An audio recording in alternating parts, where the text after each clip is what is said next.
everyone. My name is Brandon. Now, usually I go by a different name and I welcome you into the show, but it would be amiss if I didn't come on here and didn't acknowledge what's been happening in our world and in my neck of the woods. 2020 has been a difficult year for everyone, and for many, another long chapter in a long, long list of hardships. From fearing the unknown of COVID 19, worrying about people that you care about, to consistently seeing racial injustices in our own backyards. It's a lot to handle, and you can easily get surrounded by darkness. Both and people in the back and in our community, it's been a struggle and it's been a long, long fight. But I just want to take this time in the beginning to tell you that you are not alone in whatever your struggle that you're in. It's okay. It's okay to not be okay. I'm not here to force you to act or become someone new, but all I will ask is that when or if you get the opportunity that may come around, I hope that you choose compassion, you choose to understand that you're not afraid to tell somebody that you care about them and that they matter. If we could find commonality in our love for this sport, for this game, and come together as a community from so many different backgrounds, I believe we could find unity in real life and lift each other up as one human race with one act of kindness at a time.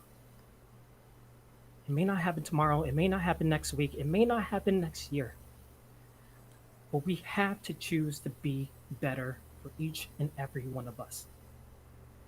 I want to thank the guys in the back for supporting me and letting me get this out to every single one of you to tell you that you're not alone.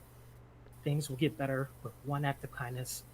And without further ado, ladies and gentlemen, boys and girls, children of all ages, my name is Kingsley.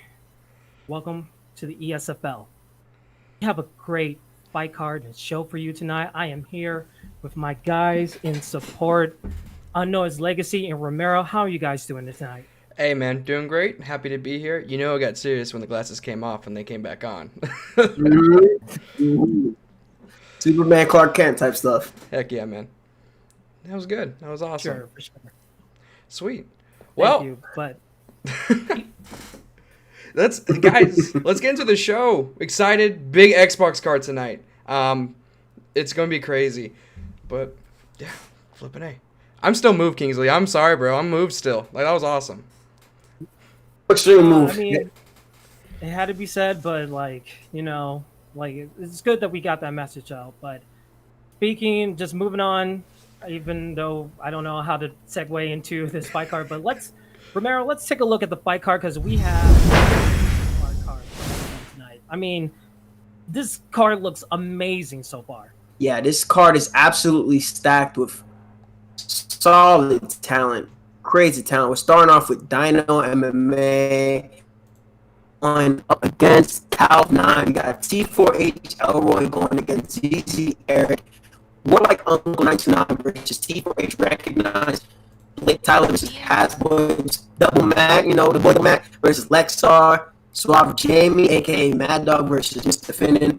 Brand new Mac versus Farman. Papa Lemur versus Bone Doing Work. Drew versus IKO Santa, who had that crazy controversial win over Pryoxis last time.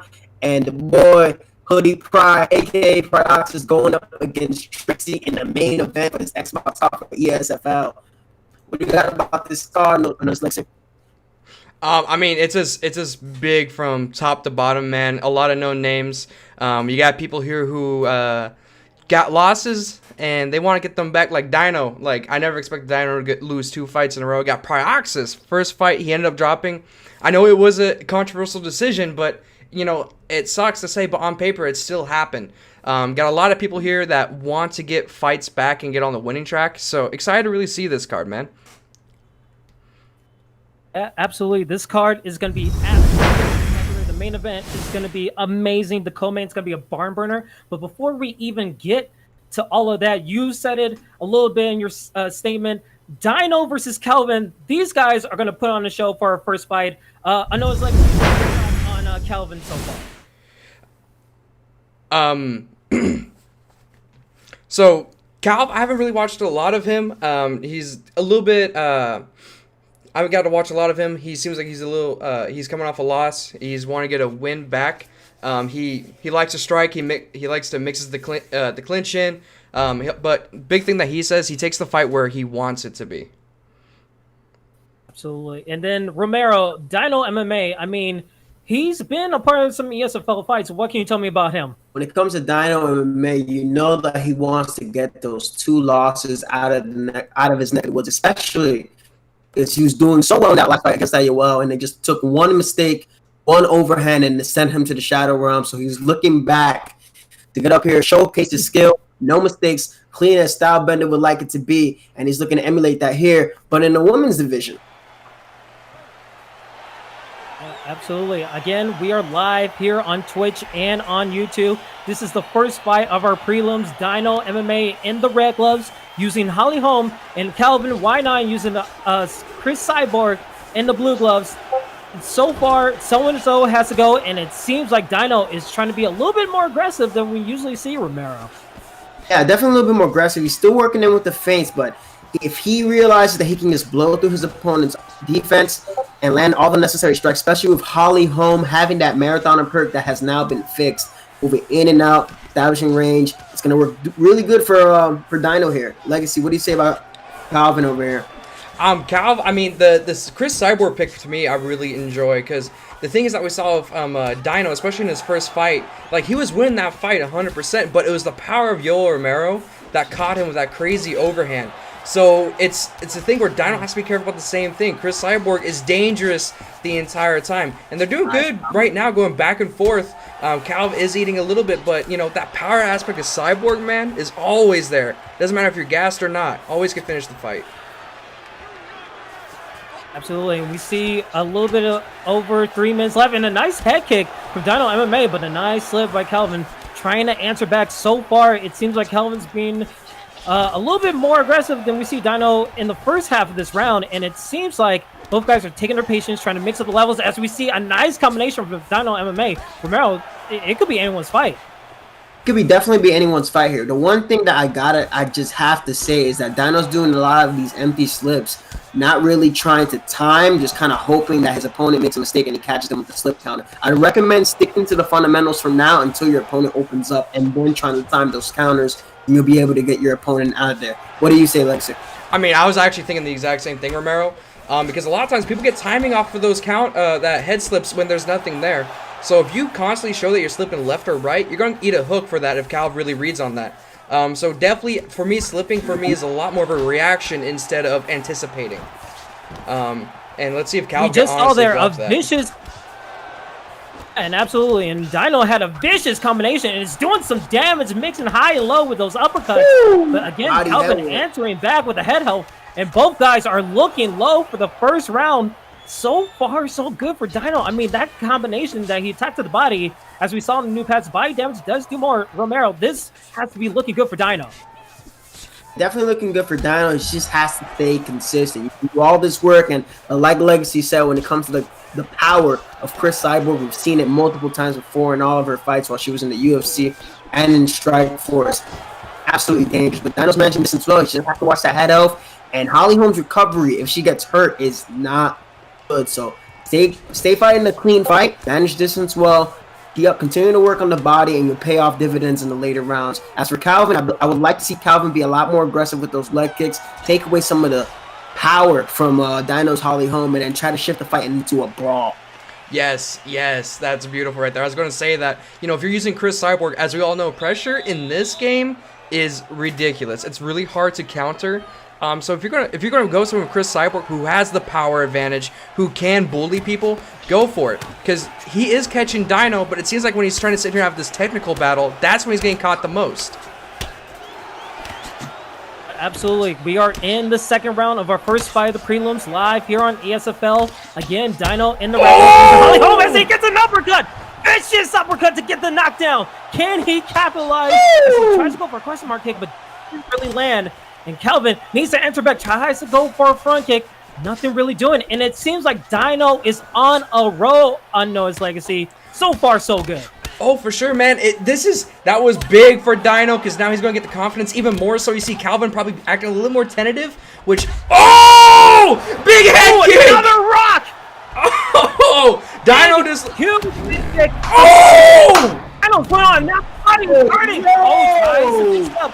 Dino is smelling blood in the water. It is huge. The body health is low and low. We can see the nuke coming in. Big flying knee, though. And that's the thing. He's trying to make a comeback. That's the thing, man. Dino said in his first fight, he got too comfortable. He can't get comfortable here. Stick to the outside. Stick to what you're doing. Pick them apart slowly like he has been. Because you don't want to get caught. Don't get relaxed, Dino. Keep doing what you're doing.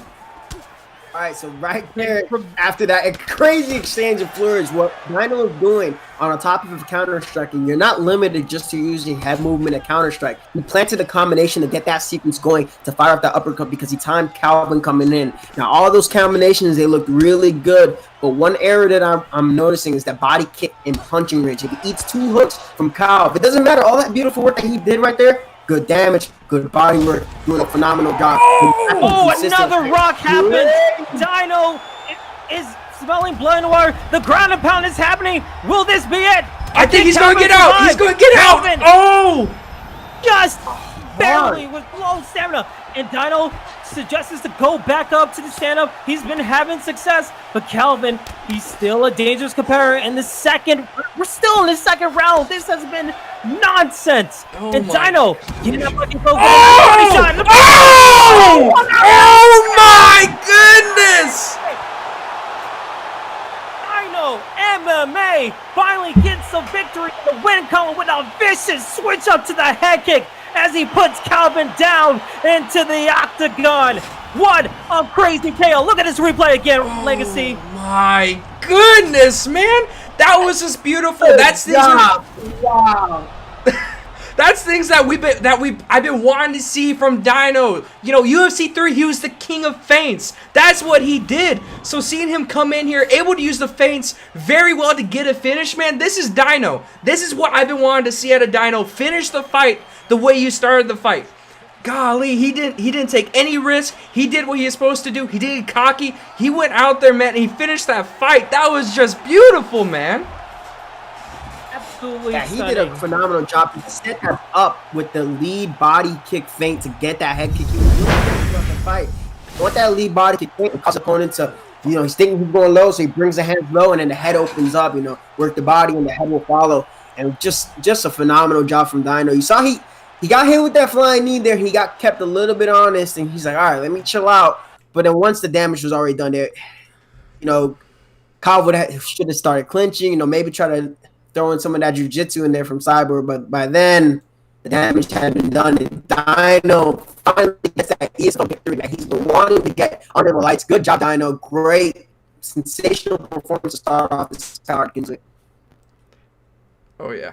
Absolutely. He needed to get the victory, and he got it. He was 0-2 coming into this fight, so he definitely survives another fight card, and it's only going to get better from here. If we're seeing that head kick in the first fight of the prelims, the next fight, oh my goodness, it's going to be even spectacular. And I can't wait because I know it's like I said, we have another barn burner in our second prelim fight. Sure, man. And it's something that oh gosh, that I'm still over that. I can't get over that first fight already, bro. Like, that was just crazy. You gotta have a short memory in this business, man. Oh, for sure, man, dude. Oh, golly, how do you golly, knockout of the night already? First fight, can't say it already. But to start us off, T4H Elroy, man. He lost to Michael L in his ESFL debut, so he's back. He's also trying to get that win again. Looking forward to see if he can get that. He's trying to get that win again, get back in that win column. He's a member of T4H Fight Camp, and T4H still trying to get in that win column, man. So hopefully you get that for them tonight. Yeah, when it comes to CheesyAir, he made his debut on the first exhibitional card for UFC 4, where he won a shirt from the UFC. Good for him. He wants to put on a show, and he plans on keeping the fight standing. He sprawls and brawls, says he has an exciting style and great boxing, so You make a statement like that, you gotta put on for that. So watching the fight here, T4H is going with Joel, the Olympic.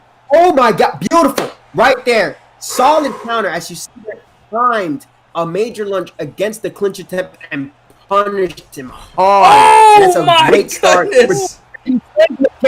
Overhand back into the ground and pound, and this man's living up to his great boxing. Oh my God. And at this point, Oh wow, my goodness. clinic. Thank you for taking over, because like I just saw that vicious overhand, ground and pound. It's just so devastating, and what an incredible victory for Eric right there.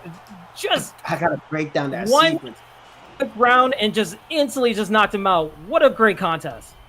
Oh my Right there. goodness.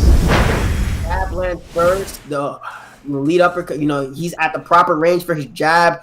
Not so much for T4H. They're trying to throw that uppercut. He was just in the uppercut range, got tagged by the overhand. But what really set that up is a major lunge against the clinch attempt. You saw the moment he major lunge, there's a window there to land a flurry of strikes, cause his opponent to whiff, landing that jab straight lead hook to get the drop. And from then on, got on his bicycle and went to work, and a phenomenal official debut for CheesyAir, taking out T4H. Great. Man. We got 2 back-to-back start off for this time. Oh yeah, man. I mean, go for it. I was gonna say, yeah, it's been incredible so far. We're getting just flying by the prelims so far, and it's just been knockout after knockout. And if we're seeing these knockouts very early, I mean, Unknown's Legacy, there could only be good things ahead of us as we start to climb further and further towards the main card. Because this next fight, Unknown's Legacy, this is going to be a little bit longer, but a crazy fight that we have ahead of us. Oh, for sure, man. And it's just crazy seeing these fights already playing out like this. I mean, it's surprising, but it's not surprising because, it's Dino. We expect that. And brawls like this has happened in the prelims, but seeing finishes like that is a different thing. Normally we see brawls and they kind of play out a little longer, so this is crazy. But getting into our next fight, though, I'm excited already. We got another T4H. We got T4H recognized, and he's coming up against good old Warlike Uncle. So, Kingsley, tell us a little bit about them. I mean, not Kingsley, sorry, Romero. All right, so let me get on Mr. Warlike Uncle. Just mainly because I like that name. That's a very angry, specific name. So, he's making his debut. He likes being unknown, and he believes he's a dark horse on the roster. Wrestling, great submission defense, and he's improving his stand-up. Now, what can you tell me about T4H recognized, Kingsley? I mean, T4H recognized, he saw his guy get beat down in the last prelim, so he's looking to make a point in this next fight. He lost to Michael by decision in his last ESFL fight, and he's also a member of the T4H fight camp, so he's looking on to put on a show. His fight style, he likes to pressure his opponent. He has great grappling, and he stays calm and composed. So you can see with the DC mirror match, he's going to try to pressure his opponent, maybe try to go into that top mount and get that ground and pound and try to get that victory that's been very elusive to him so far in ESFL. This fight is looking to be a heck of a ground war battle. So I can't wait to see what happens in this DC mirror match. Oh, for sure, man. DC, and we all know DC is flat out ridiculous in this game. He is strong, he is powerful, he can grapple anywhere. I mean, he's just crazy. So seeing how I'm kind of interested to see how these characters both use DC. And so far, so failed shot attempt right there from a Warlike Uncle, and immediately gives up his back. You don't want to be here. And now T4H just working on top. Already started the first ground and pound sequence of the fight, and it's not looking good for the head health of Warlike Uncle. This could be difficult. Oh, and he gets it. So far. Wow, good transition. Oh, wow, he actually gets a full guard reversal. That's very good for Warlike Uncle, because it seemed like it could have been all over. We've seen previously in other online ranked matches that DC is menacing on the ground and pound. So I know his legacy. What do you think Warlike Uncle needs to do in top position right here? Does he need to go to half guard, or does he need to stay posture up in this ground and pound right here and do some damage? I think he just needs its damage off, man. Okay, big transition already, though. He's already back on bottom. If he was to stay on top, He would just need to get damage off. That's literally what you need to do on top. Get damage off, because that's the big thing of deciding who wins these rounds is damage. So just sitting on top of someone getting control time doesn't mean a lot. But right now we got T4H recognized up here throwing down bombs. Oh, and nice he got him down though. Oh my God, that ground and pound sequence went on forever. But on that same note, yes, that's exactly what is the case. If the striking's going for the submission here, let's see the submission. Oh, we got submission attempt. Talking about.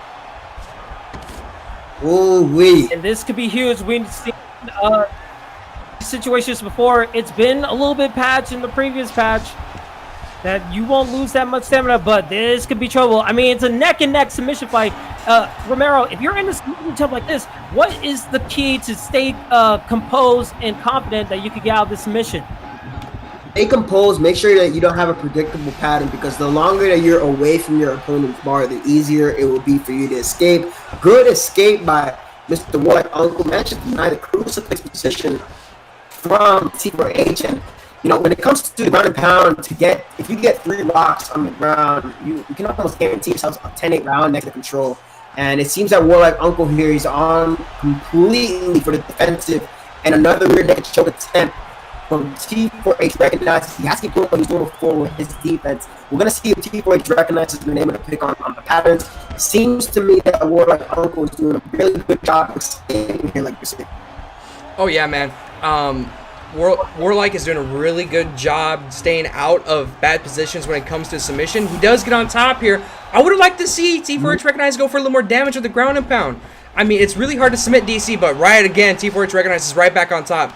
I mean, I get you want to go for submissions, but it's really hard to submit DC. Get that damage on. Your ground striking is really high. And here he goes, right to half guard, throwing down bombs, getting a lot of damage off. You have to post, move your head, do something. You just can't sit there.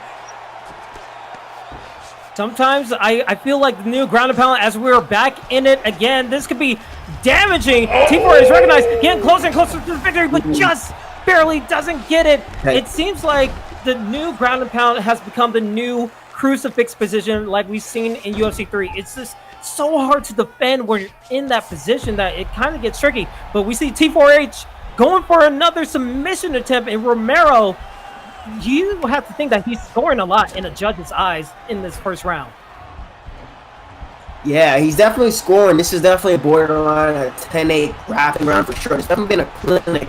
I do feel like this round has been pretty long. I don't know if this is a real-time clock or something, or accelerator. It might actually be a real-time clock. Oh, man, come on. Oh, man. boy, it is. And if you're putting it on real, it's on real-time clock, boys. Oh, yeah, slacking. Yeah, slacking. But it's unfortunate, but we see a crucifix position for T4H recognized. Seemed like he really wants to get the head health down, but back into his side saddle legacy. And so far, I'm surprised he's not going more for the ground and pound. It seems like that's been his best weapon instead of going for the submission attempts.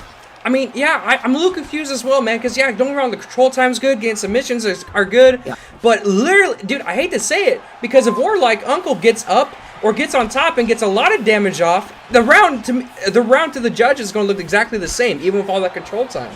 So I feel like he just needs to do a little bit more damage. Now we're back on the feet, though. Nice hook there by T4H recognized. Warlike getting caught quite a bit. Clinch attempt there by Warlike. Automatically out, though. Oh! Oh, but big counter! Oh, the comeback is alive in the first round! A huge uppercut and another uppercut! And another hook! It's just been a huge slobber knocker at the end in a few seconds! Here's the thing about that. I know you're in the world would you go for it? I'm gonna tell you this. With the control time, that actually might be the deciding factor, because the amount of damage that T4H was able to get on the ground, Warlike Uncle was just able to get on the feet. So when it's close like that, that's what's going to change everything. It's an interesting decision, just hang back here against the cage, goes for a take, T4H recognizes us, and jumps right in the posture position. And we can see the ground and pound really doing some damage right here, Romero. And it seems like T4H recognized he's seen what happened in the later couple of seconds of that first round, and he says, you know what, I'm not going to do that again. I put my food. It's now time to end this fight with some ground and pound. And legacy, you have to think he can't go for the submission and try to get back up. He has to stay in the ground and pound right here.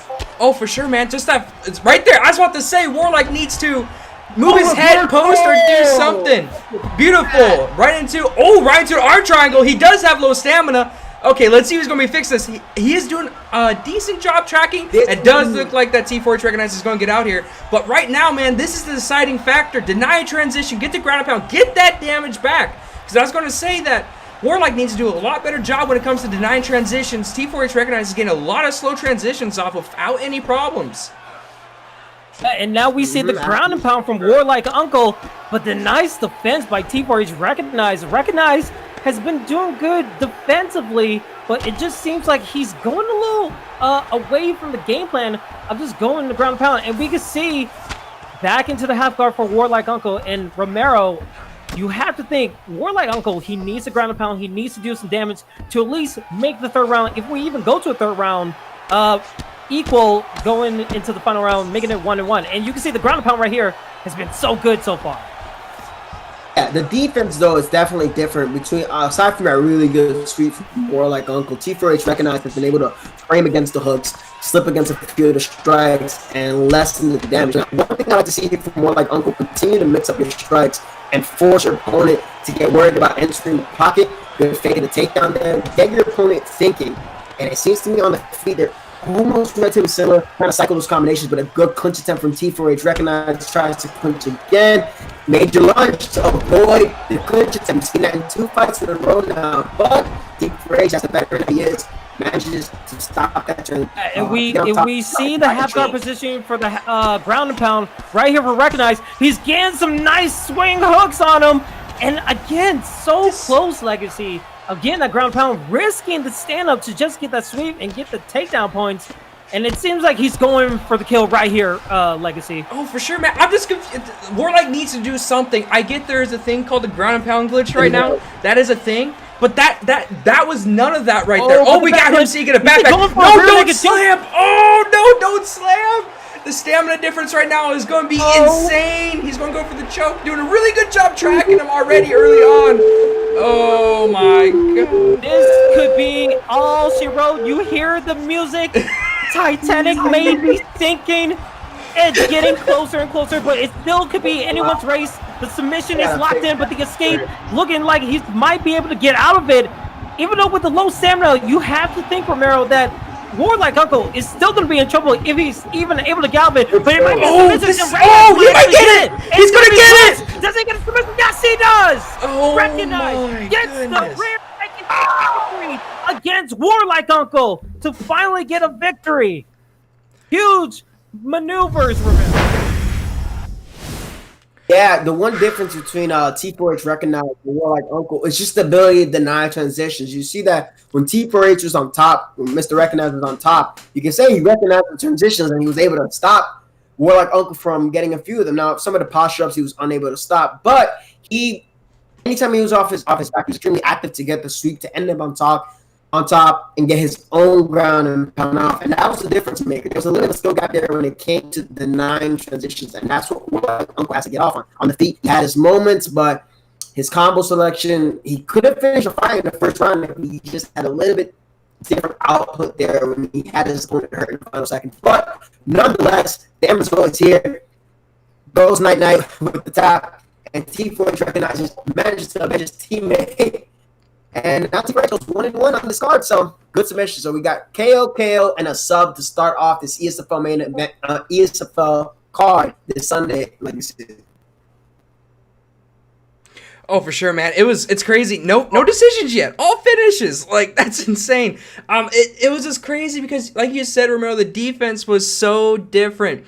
You saw on the ground, you saw T4H Recognize posting, moving his head, holding block, and then you see, and then you just see Warlike just sitting there taking it. That's, guys, I don't care what anyone says, that is no ground and pound spam. That is no ground and pound glitch. He just sat there and took it. He didn't even try to defend it. So that was just to me, that was the big difference maker, was to seeing the difference on a skill gap on the ground, man. It was huge. I mean, it seemed like T4H Recognized, knew what he wanted to do on the ground. He got a little bit careless when it went to the stand-up. He almost got rocked a little bit, and was in serious deep waters in that first round, but he was able to just focus, keep calm and composed, and just work on his ground and pound and actually get the rear naked choke when he can. And since we have no decisions so far, it's only going to get better from here. But before we get into our next fight, we're going to take a quick intermission to make sure we have all our fights ready to go, and we will be right back as soon as we can. All right, we're back with ESFL 81 going on here. Start back from this little intermission. Right now, we got, due to the staccato report, we got another fight coming up. We got Blake Tyler versus HasBoyBees, however we're saying it. Now, what can you tell me about Blake Tyler, Kingsley? Well, Blake Tyler, I mean, when you see this guy, he's making his ESFL debut. Well known for his skill on online world championships. So people have been seeing the work that he's been putting in this game, in this new game, and people are starting to respect his ability. I mean, he's a patient striker. He has high level takedown defense. He's the sprawl and brawl kind of guy, and HasBoyBees, he has his whole work ahead of him. And what can you tell me about HasBoyBees? When it comes to HasBoys, Legacy, you want to take that over? Or you want me to do it? Oh, for sure, man. I got it. I like talking. So his last fight, HasBoy did lose to Slick Colt via ground and pound. But he spars with the best players in the game, so he feels like he can compete with the best. He says he's a great wrestler, and he's actively looking for that submission, which is great to see because hopefully we can see a little more success with submissions in the last fight to get it to set it up a little bit better and get it a little more quicker. But I'm excited to see that. All right, starting off with this first fight. I believe we might have our. It says it's 1-1 during the rivalry, and we got ourselves a GSP mirror match. Starting off with this fight here, one in southpaw, the other one in orthodox, and immediately going with the clinch attempt, going for the takedown, probably looking to get into ground and pound. And there Blake does, teeing off with hooks and crosses, but good defense from HasBoyBees. Kingsley, this fight is starting off, but of course to be expected with GSP, some grappling. Absolutely. You always expect some grappling in the fourth fight of our prelims live on Twitch and on YouTube. Blake Tyler in the red gloves using the GSP pick, and HasBoyBees in the blue gloves. And so far, as we see, HasBoyBees gets a nice reversal into the half guard. And you have to think he's going to try to fake those transitions, try to find a way to posture up, as he does right here, and get some nice strikes in. And Legacy, so far, so good for HasBoyBees. Oh, for sure, man. Gets the nice sweep. Now he's on top. Now he's going to do his thing to get down that damage. I do like the fact that he's mixing up very well, throwing in hooks there, throwing the straights. Romero, please correct me if I'm wrong. Do straights do more damage than hooks on the ground and pound? So I'm pretty sure some of those crosses are going to get tuned, especially kind of due to a bug. If you kind of miss time, a slip, it kind of tracks you. But it depends on your ground striking stats when it comes to the move levels. I don't know if you guys know this, but there are move levels for the ground and pound strikes. So if GSP's crosses are better than his hooks, then that will do more damage. And the same would apply vice versa. And speaking about ground and pound, that screen is flashing blood red, looking like a Torre in Real Madrid. And not looking good here for Blake Tyler, who did initiate the grappling at first and is looking to maybe regret that decision, but doing a really good job using that transition, trying to get up against the cage, but denied by Mr. HasBoyBees, and Balak is in trouble here, Kingsley. It is looking like it's going to be a danger zone for Blake Tyler. Blake Tyler initiated the ground war that we see right now, but again, HasBoyBees has been denied transitions, but as we see a get up, both these competitors, and now we're back into the striking game, and you have to think, I know it's Legacy, it's only going to be a matter of time before these guys try to go back to the ground game, maybe by a start of a clinch, but you can see HasBoyBees, he's trying to get that clinch very close, and Blake Tyler, he's just been backing down to the cage, and it's not looking good for him so far. Oh, for sure, man. Like, HasBoyBees did a good job. As I was about to say it, HasBoyBees gets another takedown. I was going to say Blake Tyler needs to keep this on the feet. We saw what his ground game was. It's not competing with HasBoyBees right now, but now we got HasBoyBees on top. Went for crucifix. Nice denial there by, golly, my throat is killing me. Nice denial there by Blake Tyler. Now we're sitting here on backside. It's interesting to see what HasBoyBees does. Go straight to the ground and pound. Raining down fire. Doing a good job mixing it up. Oh boy. Getting a lot of damage off. This could be trouble. I'm going to keep it a buck with y'all. I don't know how the heck to defend strikes from that backside position. It makes absolutely no sense to me. I don't know how you're supposed to slip against any of those strikes there. So that's a really deadly position. If anybody can correct me, please do, because I have no idea. Good first round. Oh yeah, man. You can't slip strikes there. It's either you block the straights or you decide to try to block the hooks. That is it. There's no head movement. There's nothing. So either, like I said, block the straights or stick your arm there if you think they're going to do hooks. It's very dangerous. I kind of want them to add a little bit more movement to that position. Absolutely, for sure. Maybe allow for like a little egg roll. But yeah, what we see in the second round right here, Romero. Excuse me, sorry. But we are in the second round of our fourth prelim fight here live on the ESFL. HasBoyBees in the blue gloves and Blake Tyler in the red gloves. And so far, we're seeing a striking bell. But again, the first time to a question and a power slam, Romero. And that is a nice takedown from Blake Tyler right there. Yeah, that's good. He keyed in on his opponent, was getting a little bit too thirsty for that takedown and managed to stop the takedown, get a takedown himself, leading to vicious ground and pound, but is unable to deny the transition up into backside. Now there's some return ground and pound here for HasBoyBees for UFC full ground and pound series. Another posture up transition that seemed to be extremely fast. That block H is gone. This could be it. He's not defending him. Wow. Nice denial. That was beautiful denial. Guys, you can deny transitions to posture up, believe it or not. Just learn. Camp on it. Absolutely camp on it as we see another ground and pound situation from HasBoyBees. This could be trouble. It's been non-stop destroying that block H, destroying the head health. Blake Tyler trying to get back up to his feet, but he's stuck in the clinch position, and he's looking for a judo throw as beautiful. He's able to get him. Oh okay. my God. So, hey guys, they just wanted to hug it out in the middle, all right? That's all they wanted to do. Hug it out in the middle. No, man. That's what they want to do, of course. That was definitely some voodoo. The witch doctor into the octagon, and there's a huge against HasBoyBees, and now Blake Tyler is on fire, Kingsley. Blake Tyler is absolutely on fire. He was able to get that straight out, and now he's smelling blood in the water. He's using all his stamina.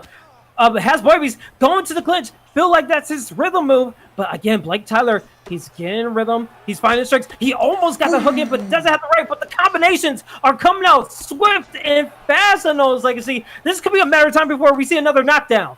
Oh, for sure, man. Blake Tyler needs to keep this up. Defend the takedown. Stop going for takedowns, Blake. This is where you're getting your damage off. Keep on him. That block is low. Keep that block low. You're winning these boxing exchanges. Just keep going. This is how he's going to win this fight. I do believe, 100%. Absolutely, for sure. And for those of you who don't know, the game primarily scores damage. So if you block a strike and there's a little bit of bleed through, that is still getting scored. So you cannot camp and hide behind that block forever. Circling around, but good takedown attempt there. From Blake Tyler, manages to get into the ground pound position. You see that beautiful mix-up. Oh, this could be trouble right here, Romero. Close again with the counting seconds left. Oh, this might be beautiful. Doesn't get it. He slips out, and that's the end of the second round. What a close. So close to getting it for both competitors.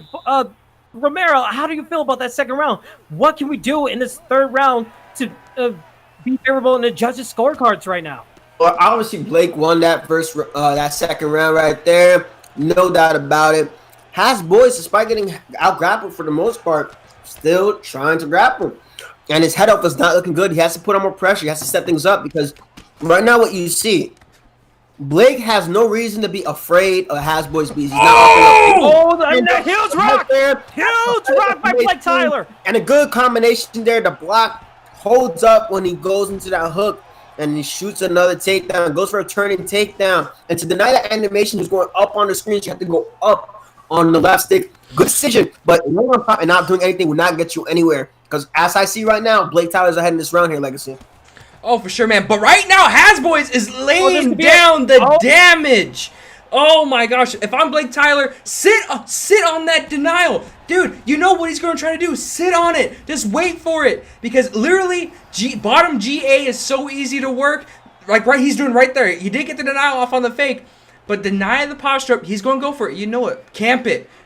like right there. You should have camped there, but right here, he needs And to do again, more. the posture up happens again. Oh, another Posture up beautiful happens swing! again. Oh, but a nice slip.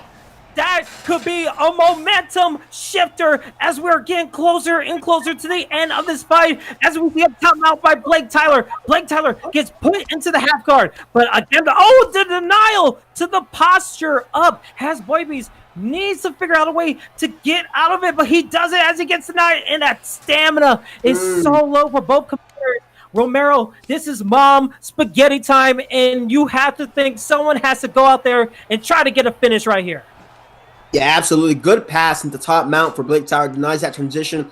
And you see, HasBoyBees is doing what Blake Tyler was not doing, and it's denying the posture up. Yes. Denied the posture multiple times. As we said, just got camp on it. But as we said Boy, this is troubling. Oh, my God. The slip.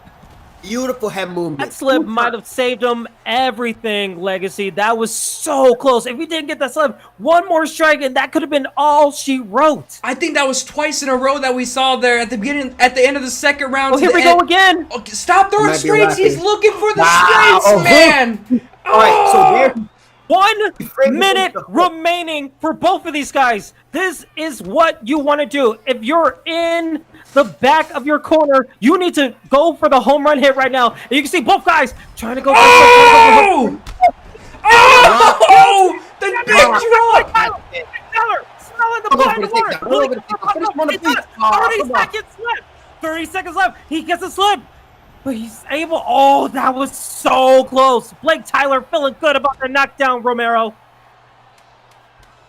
This might be the first decision of the night. You know, he ain't going to posture up. I think he secured himself those last 2 rounds.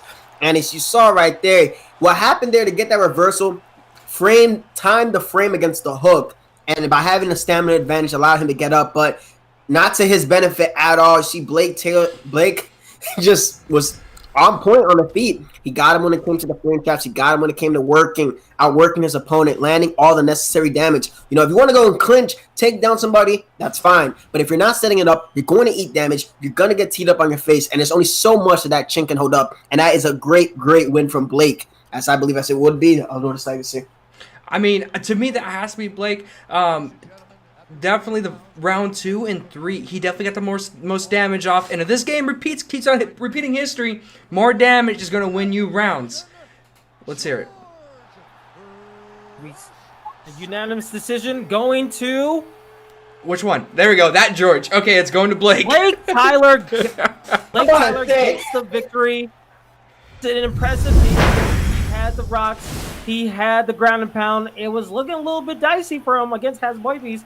But the striking from the stand-up and the ground war, able to deny transitions, helped him out to get the victory as he gets an impressive victory in his debut in the ESFL. And Romero, you have to be impressed by what he's done in the octagon so far.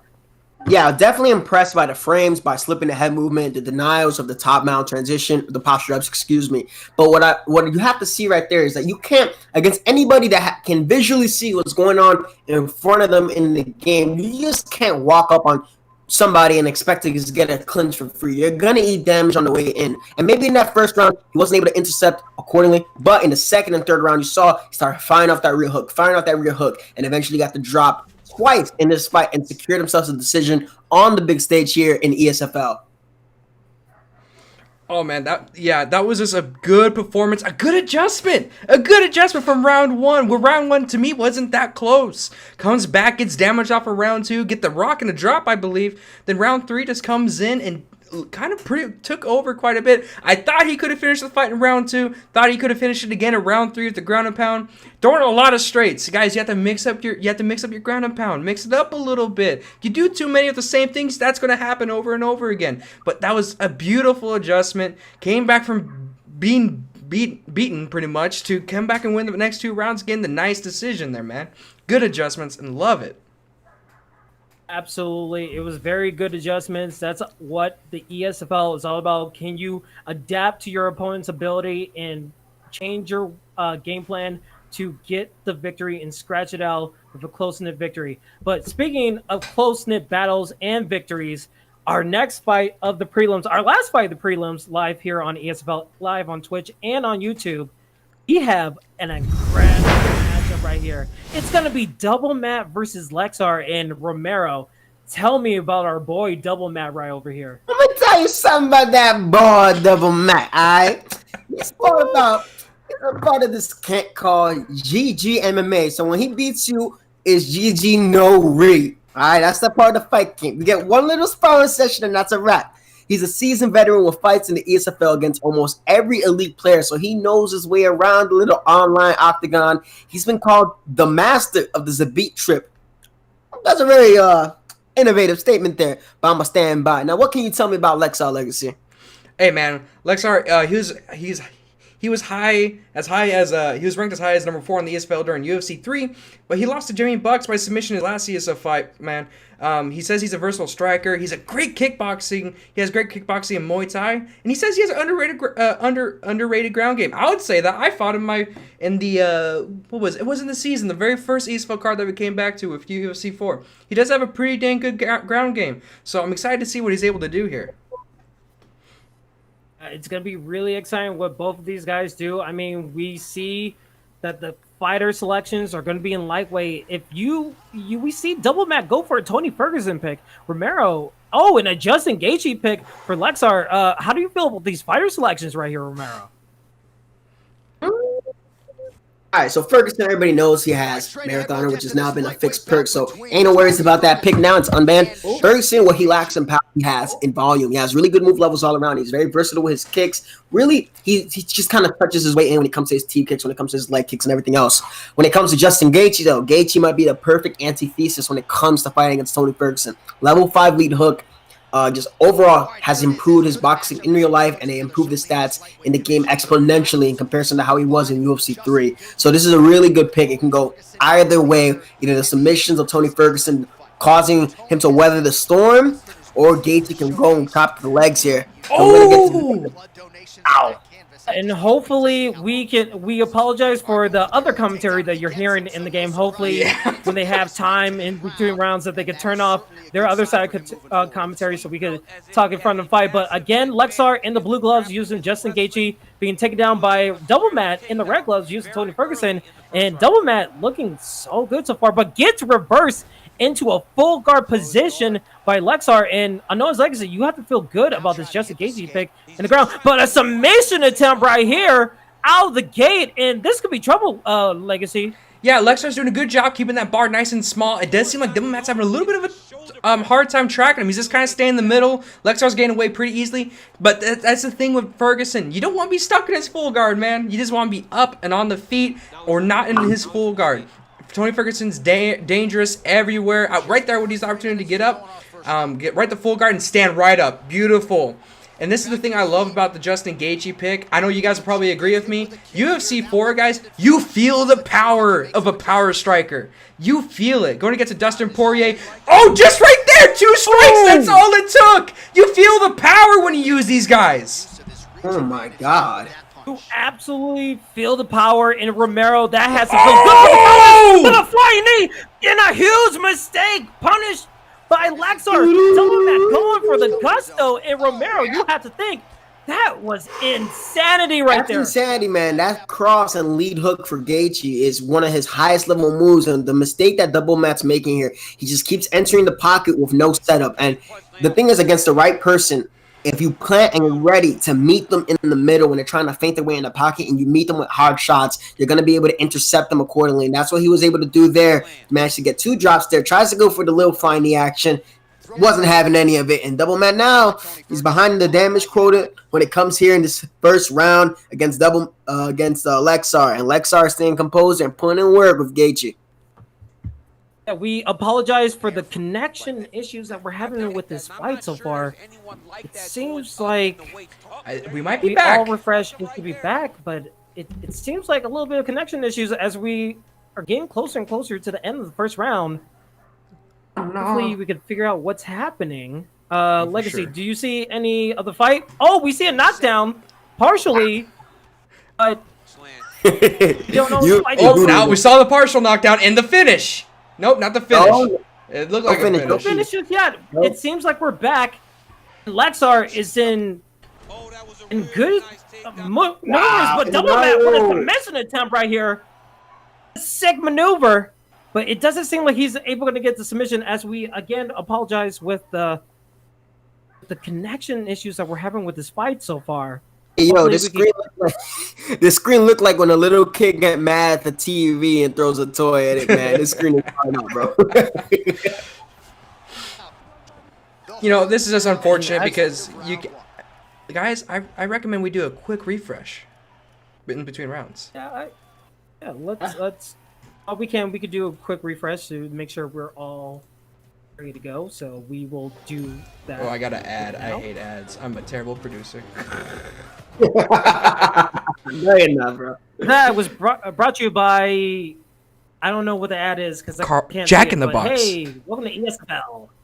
Welcome to ESFL, where we love our cheeseburgers. Oh boy, egg and cheeseburger, delicious. It's amazing. For me, guys, it was in vain, but we're gonna catch as much of this fight as we can. All right, so getting off with this fight, the guy with a little glove touch action. Double Matt, well, he needs to go here. He needs to start trying to work his way with the Zabit, not even just the Zabit trip, the Osoto Gari that Tony Ferguson has also used himself. But you see right there doing the right thing is Lexar, meeting him in the middle with that level 4 hook, trying to pull counter now. And then again, catches Double Matt trying to throw kicks in the pocket. And this is a solid boxing fundamental showcase coming from Lexar, and a solid level 5 leg kick catches him as he's starting to start up. And you got to think Double Matt's kind of regretting the Tony Ferguson pick here because Gaethje is an extremely perfectly hard counter when it comes to Tony Ferguson, who has rodillas de mierda también. Kingsley. I mean, Lexar has been put on damage upon damage upon damage on that leg and head health, and it's been working to his benefit. I mean, if you're Double Matt, you try to go for a flying knee there, but it's not working out. You're losing so much stamina going for these uppercuts and hooks, and it's just not landing. Legacy, if you're Double Matt, you have to think that you need to go back to the drawing board, but he gets a huge rock for shovels as the body shots come in and a knockdown happens. And my goodness, Lexar is putting on a show right now. Oh, for sure, man. Lexar just needs to keep doing what he's doing, keep getting these knockdowns, just keep chipping away at that head health. It's going to come. Look at Lexar's health, man. He's feeling none of this. Oh, my goodness. Almost. A slip into the hook, and that's all she wrote as Lexar gets the victory against Double Matt in our final fight of the prelims. Romero, tell me how you feel about that knockout right there. Phenomenal knockout, but you know what's something? I don't know if y'all caught this. I don't even know if the guys viewing this caught this. So Lexar with the left stick every single time that Double Matt was trying to come in with a straight strike. So when he tried to throw that flying knee the first time, he sidestepped the flying knee because that's a linear strike, and he was able to get the body rock, which led to the finish. So it took a while for the connection to keep up here, and a beautiful look at that left hook. That left hook was nasty, but that was really sneaky from Lexar, using those side steps to kind of just subtly move himself out of range, akin to what Gaethje did against Ferguson, just gliding a little bit out of range, not being there when Ferguson expected him to be there, and we managed to see that play out here. So a phenomenal game plan from Lexar, good effort from Double Matt. You know, he let it all out there, but good way to get back in the win column for Lexar. Oh, for sure, man. I mean, it's big for him. You know, Lexar is apparently he's an OG to this. So seeing him get a win, seeing him get in that win column, and get it finished the way he did, like you've been saying, Romero, I love the Justin Gaethje pick, man. Beautiful. Like I've been saying it over and over already today. Just in this fight, power, you feel it in this game. You really feel it. You know, there's a difference between a Tony Ferguson hook and a Justin Gaethje hook. So that was just awesome. Great game plan. Just pressured him. Had no trouble getting up from the ground. Lexar just he didn't do anything wrong in this fight, it seemed like. Great also grappling defense also. Like, how many of us would be able to deny as many of those, that long chain wrestling that he did? That was beautiful.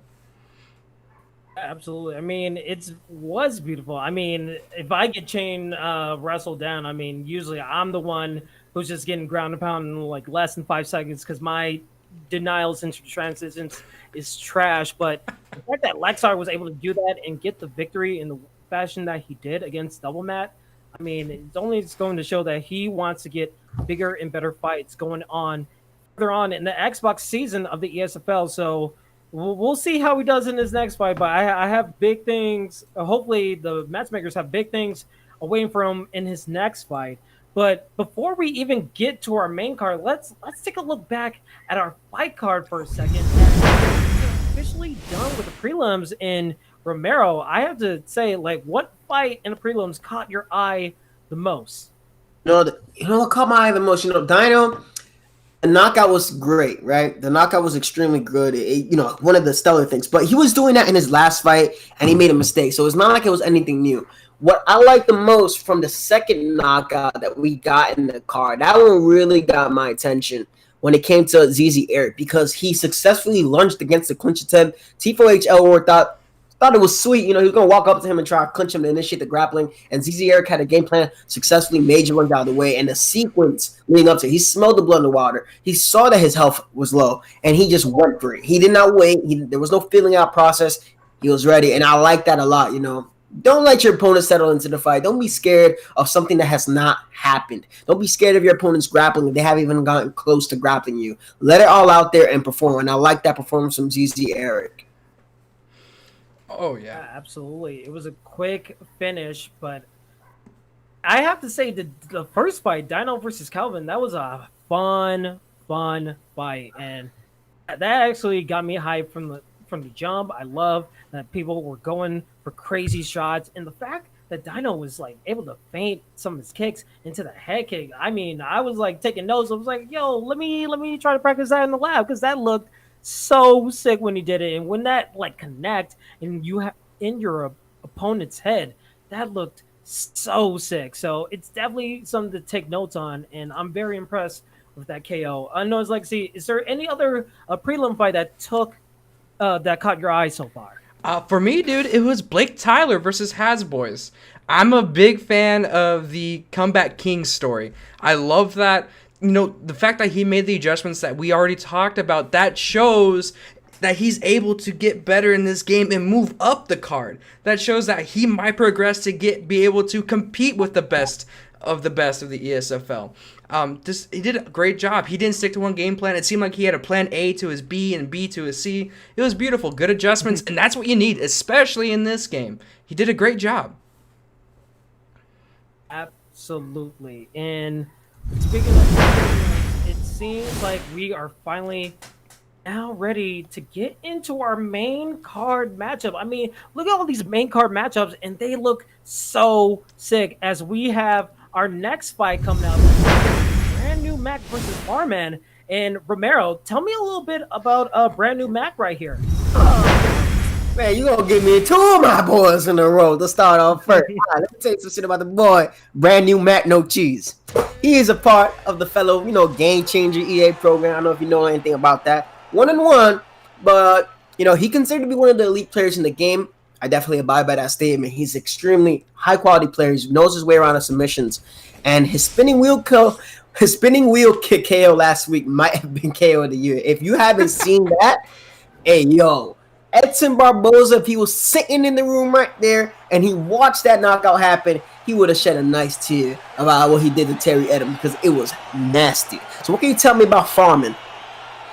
Hey man, Farman, he's really highly ranked on the Online World Championships. Tonight he's making his ESFL debut against Brand New Mac. That's big. He says he's aggressive clinch game, he's effective ground and pound, and he adapts to the meta. Depending what, take that as you will, I guess, when he means adapts to the meta. But we're excited to see here a big challenge for his first fight in the ESFL. Yeah, absolutely. And I know it's like, so you have to tell me what do you like so far in this fight? How do you like how they're starting off with this fight? Because it seems so quick and fast paced so far. Oh yeah, man, it's just they're kind of going back and forth. I'm seeing a lot of good Muay Thai out of Jose Aldo. And then you got Aljo just relentless with the clinch attempts. Doesn't hop on the takedown though. But you see them just going back and forth. This is beautiful. Brand New Mac, nice slip there with the uppercut. But Farman just right there taking it, willing to give it as well. Yeah, one of the biggest complaints is like how Brand New Mac, as you saw, that he managed to slip against the clinch attempt. He stops it with a hit stun, which is good, but there wasn't enough damage despite successfully reading and slipping that clinch attempt. But now he's using the clinch himself. Use that failed clinch attempt from your opponent and counter for something. That's what Brand New Mac is doing. So now he tries to shoot a takedown on Jose Aldo, and it doesn't really work too well. Denies the transition from Farman, and now they're back up on the feet here, Kingsley. Absolutely. It seems like it's been back and forth a little bit. Farman trying to get his angles trying to land some body kicks of his own, but it seems like the clinch from Jose Aldo is trying to be the benefit of the doubt. But Unknown's Legacy, you have to think this has been a good fight so far. Oh, for sure. I don't think anyone's taken this fight yet, or this round by any means. It is still early in the round, but going back and forth, kick for kick, punch for punch, clinch for clinch, man. This is crazy. I like to see Brand New Mac maybe use his Muay Thai a little bit more, maybe use a little bit more distance. Nice knee elbow there. Nice big knee, though, by far, man. And Brand New Mac's is eating these knees on the block. Doing a good job getting these hooks off in the clinch as well, but both of them is getting a lot of damage off in the clinch. What's going on? Brand New Mac's so willing just to sit in the clinch.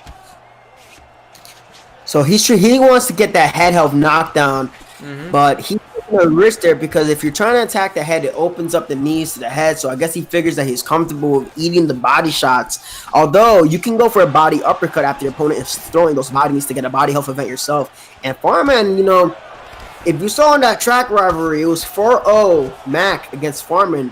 But it seems like whatever those 4 fights went, man, he's made those necessary adjustments. And but the striking is tuning up here for both gentlemen. The body health is looking low for Brand New Mac here, Kingsley. Absolutely, and we see like another vicious head kick. Oh! Farman is looking dangerous right here as he's trying to get closer and closer as the final seconds are running down in the first round. And Farman's going to look very nice in the judge's eyes with that huge knockdown. And I know his legacy, that had to be Farman's round right there. Oh, for sure, that won the round. Like we were talking about, this is a very close round. You got Far his head house a little lower than Brand New Mac's, but now it's a little evened out. That was beautiful. That was a good way to end a round. That puts a little bit of a candle on the cake. You won that round, my guy. Absolutely, that was a good adjustment. Throw that head kick. And Romero, if you had to think of adjustments that Brand New Mac can do, what do you think he needs to do to come back in this fight right here? Needs to be more aggressive. Can't be hanging out on the back foot here. It's time for him to pressure back and do some clinch attempts of his own, because if you're being reactive, it's not going to help you. You have to be proactive with the grappling. And that is what it looks like that Mac is doing right here. You know, that must have heard me here in the back room. But now he's going back to circle, and I don't like to see that from Brand New Mac here. He needs to be more aggressive. You have the better striking stats. You have more power. So we got to see what adjustments that he's going to make here and see if it's going to work for him. Oh, for sure. You see, I know his legacy. He's going for the backpack right here. Oh, and a slam, but that stamina is so low. This could be trouble. This could be all she wrote. If Aldo gets his rear naked choke attempt, and he does, this could be trouble right here on his legacy. I mean, Farman should be fine if he slows down. Oh, and here's the chain. This might be big. He needs to slow. Charman needs to get his bars slower, because here's the thing: Aldo does not have high sub offense, but he's gonna get it. He's gonna get it. Nice chain. Oh my gosh! Brand New Mac gets the armbar submission victory against Farman, and finally gets a victory in the new victory in the win column, bringing his record to 2-1. Impressive armbar submission right there, Romero. Yeah, man, I don't know if y'all know, but Jose Aldo's Jiu-Jitsu world champ, 3-time, beat a couple black belts, so don't be sleeping on the boy's submission offense. It's like an 89, but if you've seen that man work in the guard, he's throwing a couple of mean arm triangle submissions on top, just threatening it. But good adjustment from Brand New Mac that he realized, wait a minute, what am I doing? Why am I letting this guy grapple me? Let me show you what's up. Let me show you what I got here. I'm going to grapple you instead. I'm going to show you what this rear naked choke is about, and he's managed to get the dub. So good work for Brand New Mac. Oh, for sure, man. That was good. That was beautiful. And like he was saying, Romero, he was trying to play that outside game a little bit more Muay Thai, take it turns back and forth. It wasn't working for him. So you wanted to see him pressure. He goes, nah, I'm going to take him down instead. So good adjustments made, man. Adjustments made. You know, I would like to, guys, I do want to say the backpack is strong, but once they crawl on your back, put them to the cage. Sit on that cage. Get that nice little wall sit going. All right, make sure your stamina doesn't drop. That makes their stamina drop more. So the second they hop on, put them to the cage, and boom, you're good. But that was a beautiful adjustment by Brand New Mac. It was awesome. It shows experience in the game already, man. Again, I say it all the time. Adaptability is a part of the game. Farman getting that knockdown in the first round, but then Brand New Mac turning it another gear, another ESFL gear in his veteran experience in that octagon in front of the bright lights of the ESFL, and he was able to get that submission victory when he can. So kudos for both guys for getting in there and having an excellent fight. But it's only going to get better and better from here as we are getting closer and closer to our co-main event fights. We still have a couple of fights left before we get into it. But our next fight right here is another great one. We have Papa Lemur versus Bone Doing Work. And Romero, tell me about Papa Lemur a little bit. Papa Lemur, I walked in this fight over, because, you got to study. You got to do a little scouting report on them. He was doing really good in that last fight. Then the ground and pound happened, and tears were shed. But Papa Lemur is a former ESFL champion. But you know who he lost to? He lost to Unnoticed Legacy right here. So how does it feel to see your opponent going up? See if he can bounce back from that loss to you against his opponent, Bone Doing Work, who you're going to educate us on. Hey, man, Bone Doing Work, he lost to the main event in the last weekend's ESFL card to Cody Dank, which he just wants to. He's going to get back. He wants to get back to the win column, man. He's known for his wars and for beating some of the best players in the game, which is true. He loves to utilize his footwork. He's a sniper striker, which I love the way he said that, sniper striker. He has high output as well. I'm really excited for this fight because, like you said, man, I'm not gonna lie, my boy Lemur was putting the hardcore work on me. And so I made the adjustments to take him down. From my experience of me, the dude's legit. He's ridiculous. I was scared that last fight until I made the adjustment. So I know he's legit. I'm excited to see what he could do this fight. Absolutely. I mean, we are in the thick of the main cards. We have this fight and another fight coming up, and then we're to our co-main event fight and our main event fight coming up later tonight in the ESFL. We are live on Twitch and on YouTube. All right. And we have so many good ones for you. But again, Bone Doing Work and Papa Lemur, both ESFL vets, ready to go in. A Volkanovski pick, Romero. We've been seeing that character a lot in the ESFL, and it seems like he's getting a little bit into the meta of being a strong fighter in these kind of fights.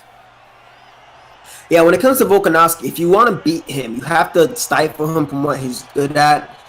And obviously, when Marathoner was busted, he was unbelievably OP. But you got two Marathoner fighters going against each other. And I believe Ferguson, with the length, with the range that he has on Volkanovski and the submission threat, if Bone Doing Work does what he's supposed to, he might be able to pull up yet another upset against a former ESFL champion in Lemur. But Lemur does a wonderful job right here, bailing from the takedown and initiating the hook right after, bailing on the strike lane, that clinch break strike. So good work from Lemur, ducking against the striker, Kingsley.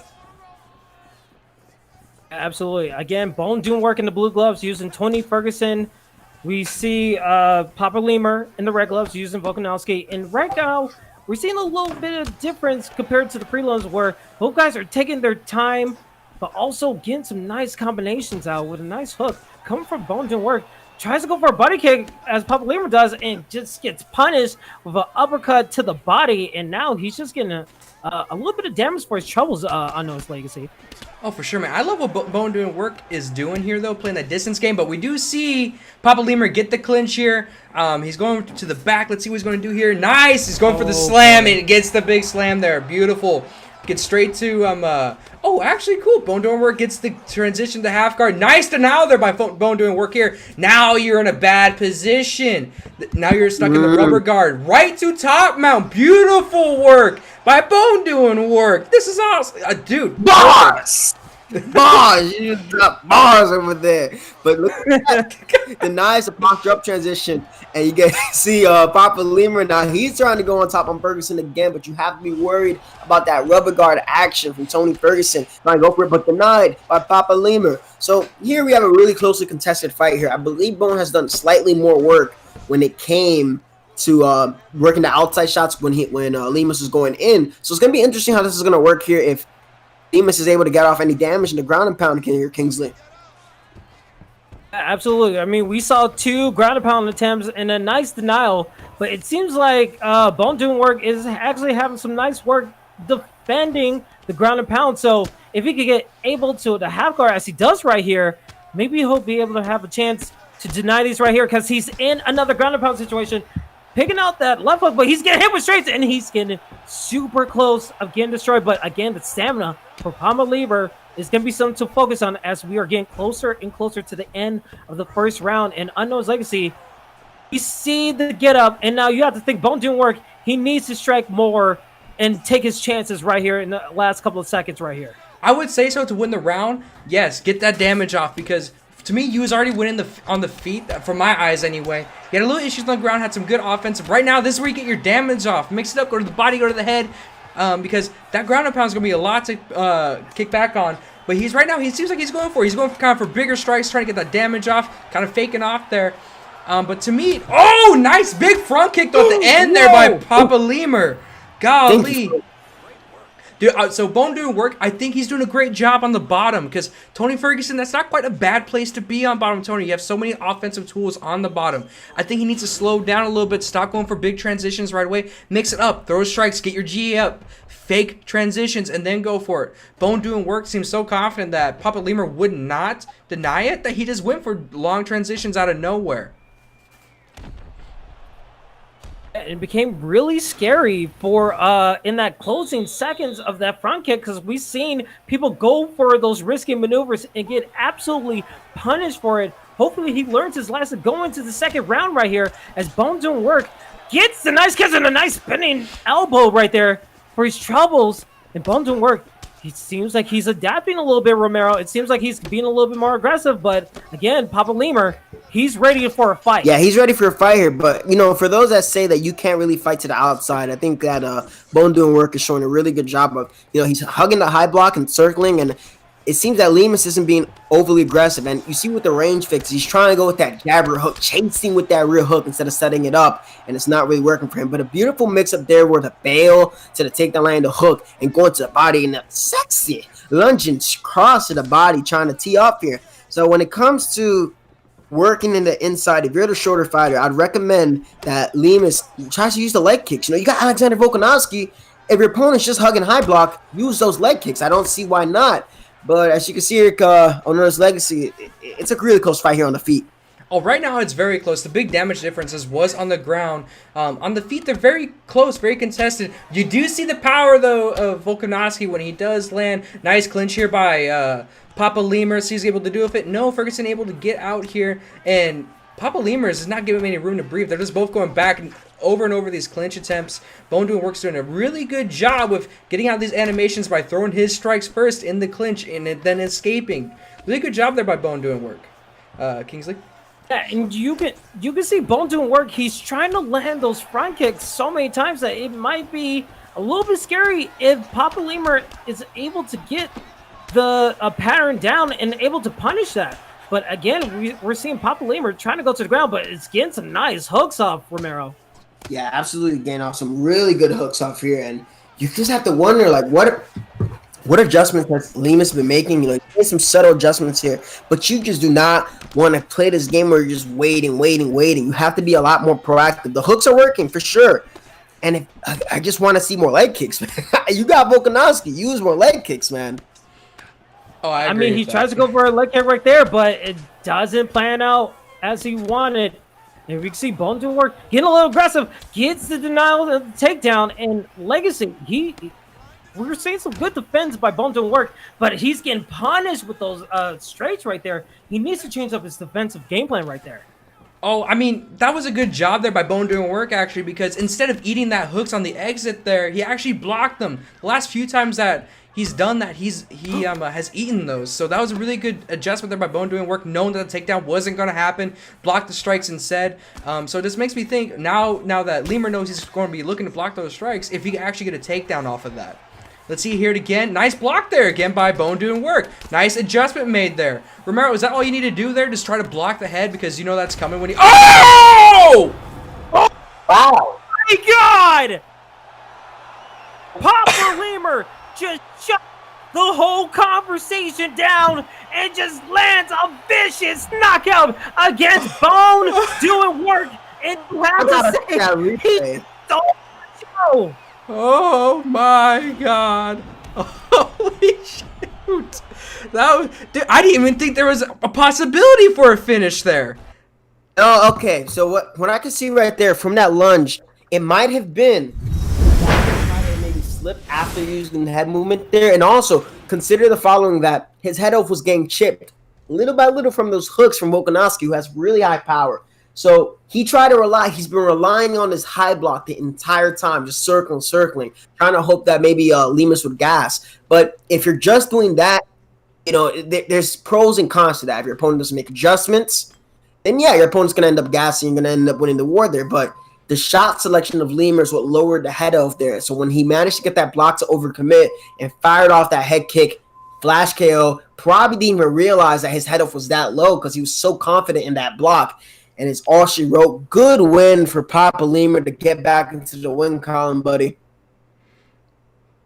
Yeah, I mean, it was a good showing. That head kick came out of nowhere, and it just turned the lights off of Bone doing work. It was a good, clean fight by both competitors. We saw the clinch, we saw the ground game, and we absolutely saw the striking that put the end to the fight. And before we go into the next fight, I mean, I know his legacy. We're going back a little bit back in the card a little bit because this fight is absolutely, as we see Suave Jamie versus MMA Fro, and this is a good one at middleweight right here. Oh, for sure, man. We all know Mr. Suave Jamie, aka Mr. Mad Dog. He was ESFL champion.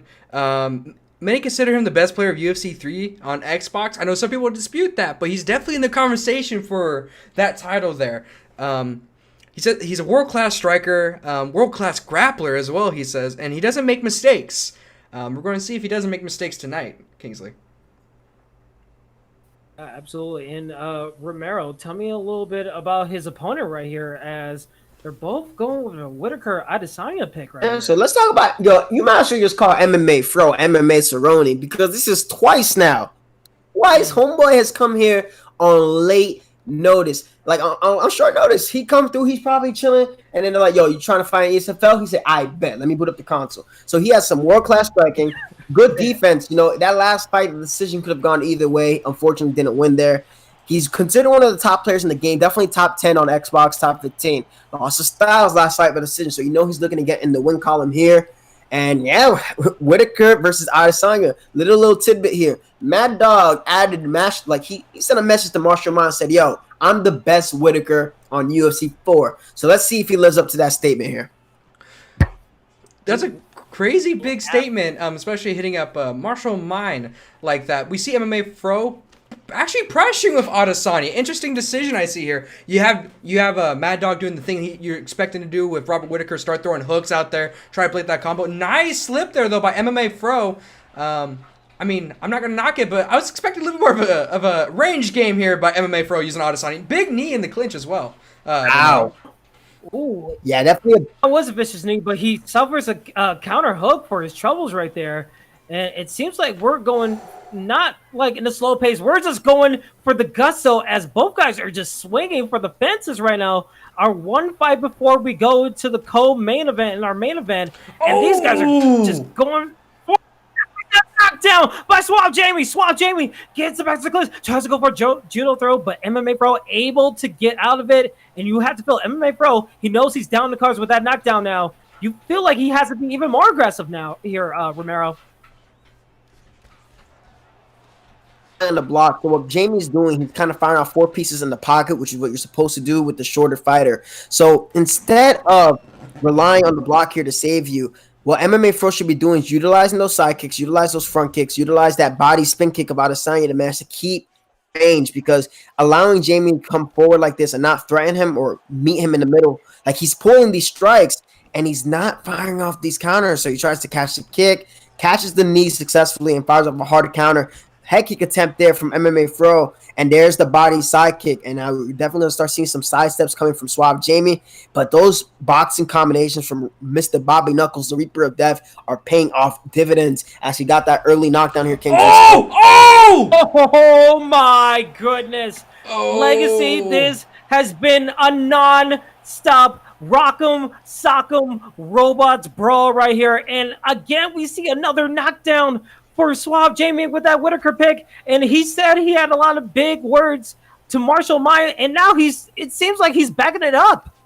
I would say so, man. He's doing a really good job with Robert Whittaker, doing a good job with the pressure, but it might sound crazy. He's not doing the exact same thing over and over again. He's doing a really good job mixing up with his boxing. MMA Fro's having some success with these elbows, but not much. Like Romero was saying, these counters. Oh, new follower. Look at that, Chris F.A. Thank you so much for hey, welcome to helping follower.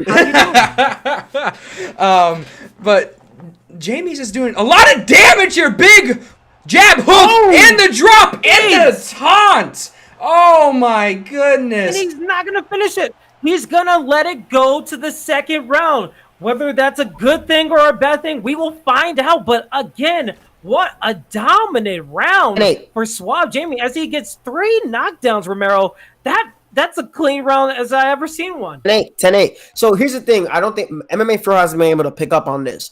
But what Jamie is doing, he's cycling a round strike, straight strike, round strike, straight strike. So if he's going lead hook straight, uppercut, lead hook straight, you want to be able to pull against that hook and then fire out the uppercut to get the counter damage. Now we've seen him defend accordingly, but he doesn't fire off the counter strike, and I don't understand why. And now when he goes with that lead hook, he follows up the cross, trying to catch MMA Fro when he's pulling. So you see that? He's timing the pulls of MMA Fro and catching him with that cross. And then and it's looking like another knockdown, Romero, as we see Adesanya go down for the fourth time in this fight. As Suave Jamie, he's looking for blood and water, but he wants that automatic knockout. And Legacy, a question mark by Adesanya. Oh, no! The uppercut, and there he gets it as he styles on MMA Fro. Suave Jamie gets the knockdown as we don't see the victory animation. I didn't know you could do that. You could just constantly slip and move till you get the victory animation. That's crazy, but Suave Jamie gets the victory there, Legacy. That was just insane, man. I was about to say, I don't know what MMA Fro can do because he can't go for broke against a Robert Whittaker like that because you're just going to get caught and get KO'd like he just did. So I was going to say, hey, dude, maybe play for the long game now. You did lose round 1, but start working that. But it didn't matter because Suave Jamie came out, did the damage early on, got the finish late, caught MMA Fro when he was going for a nice, when he's going for a slip to the side, boom, cracked him with a good old hook, and yeah, that's it, Romero. That's all she wrote. Yeah, man, it's just that he was calculated with his pressure, The lead hook cross and the lead hook uppercut, it's a very strong tactic, especially when your opponent is relying on that pull. So once they keep trying to pull, they keep trying to force the pull, and they're eating that chip damage every single time that they pull. And there was windows there for MMA Fro to counter, and I just didn't understand why he didn't fire off the uppercut. Maybe it forced him to switch stance, and he didn't mean to. But nonetheless, that was brutal performance for Suave Jamie. Absolutely, Suave Jamie. I mean, he had 4 knockdowns. If you're going to get 4 knockdowns, you better get that victory. And the fact that he made it go into the second round and tried to style his opponent, I mean, that's something to be said. I'm excited to see what he does in his next fight.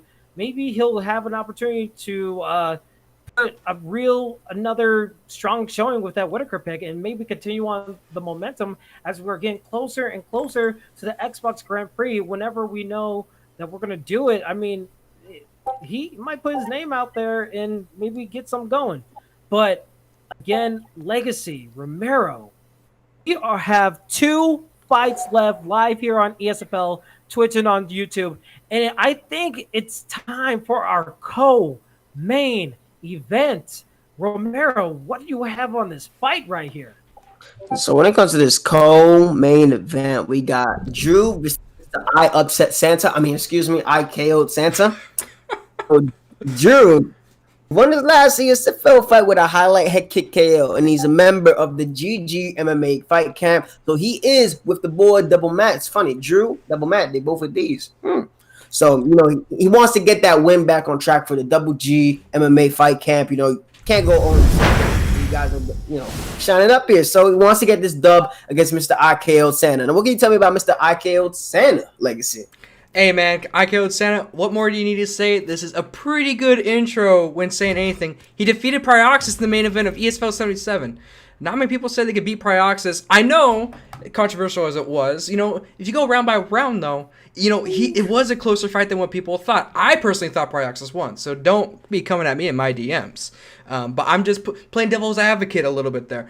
He lost to Jimmy Bucks by submission last weekend. He says he's a fan favorite in his brawls in the ESFL. I would say that every fight he's been in so far have been fun fights. He's not afraid to take risks. He's unpredictable, and he has an aggressive stand-up. So I'm excited to see what IKO'd Santa could do today.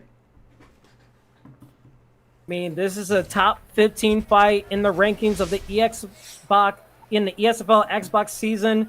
Drew, number 10, IKO'd Santa, number 13. I mean, Romero, you and I called that Pryoxis IKO'd Santa fight. We were stunned, we were shocked, and we couldn't believe what was happening. Is there a chance that IKO'd Santa can do it again, but this time with only 3 rounds? Can he get back into the winning column? I think he can. I definitely think he can. I actually wasn't there. I didn't watch how he must have lost that fight. So we're gonna see, man. Maybe that was a Cinderella story that you can have that one win carry you so far. You have to be consistent. So I do believe KO Santa has shown that he is of that upper echelon of players to even make the fight, as controversial as it may be, as it is. But right now he's got a new opponent. You know, you gotta you gotta focus on the present moment. And here we go. Oh, for sure, man. Not a lot of going off right now. IKO'd Santa getting some nice body kicks off right now. I do like the Morales pick. Very meta right now, if you would say. Drew with a nice TJ Dillashaw pick that's going back and forth. One thing I'm noticing early on here, Romero, they're doing a good job interrupting each other's timing. You know, you're 1, 2, my turn, your turn. They're both going back and forth, interrupting each other, and I like to see that. Definitely playing a little tip for tag game here. Now, Morales is very solid. He has the highest my goodness in the freaking division. I just said that. Wow. What a... That was absolutely insane. Both guys had both the same moves in hand, as we see a chess game back and forth by both competitors in the exact same head kick. If the stamina or head health was any low, that could have been a double knockout. And it seems like with the bantamweight division, Drew is putting on the pace while IKO'd Santa going for the gusto. And these guys are just straight up brawling here, Romero. Absolutely brawling here. That head kick puts him in a really, really good spot here, especially when it comes to the damage in this round. And you're seeing that he loves his kickboxers. I'm surprised that head kick wasn't even a knockdown, to be honest, with that 98 kick power of Marlon Moraes. But good little lead hook cheeky action here from Drew. And he's trying to time up with the lead hook entry, then into the jab, rear hook, uppercut. But you see the timing on IKO'd Santa looking phenomenal here, Legacy. Oh, for sure, man. I mean, yeah, he got not the KO. Holy crap. Let me relax there a little bit. He got the rock off on Drew. But you see Drew not carrying, man. He's coming straight, getting that head health back. We do see that IKO'd Santa's head health is actually lower than Drew's, even with the rock. So this is crazy, but IKO'd Santa's doing a really good job. Oh, big hook there. After the slip, we see Dillashaw is relentlessly going off. And here we go again. Drew is in action as IKO'd Santa is just in the deep water right now. And this could be trouble for IKO'd Santa. He is almost close to getting knocked down himself as that head health and body health is getting lower and lower. And Drew is finding his way. But the stamina, that has been a key aspect of this whole fight. The stamina is getting lower and lower for Drew. And Romero going to the second round, possibly as he gets a nice jumpy spinning kick. This has to be some of concern for Drew, Romero. Definitely a bit of a concern, and part of the reason why his stamina is low is because his body's getting a little bit worked. And that's not to say IKO'd Santa, his head off, ain't looking too bright over there on this side of the woods. So he still has to play a little bit smart. TJ himself has some high-powered kicks. Everybody knows TJ kicks, man. And it's just close fight. They both hurt each other. It can be either guy's round. Opponents hurting on each end. So it's going to be up to them to see what adjustments they can make with their timing and what mistakes they can capitalize on against their opponent. And for a co-main event, this fight is delivering for sure, Legacy. Oh, for sure, man. Right now, it just seems like the normal... What's our normal thing we see playing out here a lot? We always see it's always stamina versus head health, it seems. Oh, but a big rock here! Head health is losing at this point.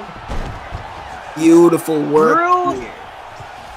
Drew is smelling blood in the water right now, but a nice reversal. And then another reversal. This could be his chance back in fourth we go in the second round. Again, Drew in the blue gloves using TJ Dillashaw in the top position. But again, in the red gloves, IKO Santa saying he will not give up the fight. And both of these guys, you have to think IKO Santa needs to attack more of the body, but he's not finding an opening. But he gets that opening with a body shot right there. Getting some combos, but this could be a huge momentum shift for both guys if they find the right punishable movement. And Romero, you have to think they're looking really close for it. Yeah, the rear hook is giving IKO Santa fits here. I don't know if you guys see it, but what Drew did here, he's firing off that rear hook, and it's a good counter. It's intercepting Santa a lot every time he can just sway. And every single time Santa tries to start up a kick, he's getting tagged by that rear hook, as we saw just right there. Oh! The body rock! Momentum shift personified. IKO Santa, Drew, both getting knocked down each other. This is insanity, and we're only in the second round of our co-main event fight. Can y'all say fight of the night? Can y'all say fight of the night? I mean. Oh! IKO Santa, the momentum has shifted. Oh, this is just crazy going back and forth. Oh. Less than 2 minutes left in the second round, and both of these guys are looking for the kill. It's a little bit of a pressure moment, a pressure cooker inside of this octagon. Barely any clinch there, any action. Good slip uppercut action from IKO Santa. He still has to be careful. That rear strike, that rear punch is still giving him fits, and his head up is flashing, and there's still a minute left.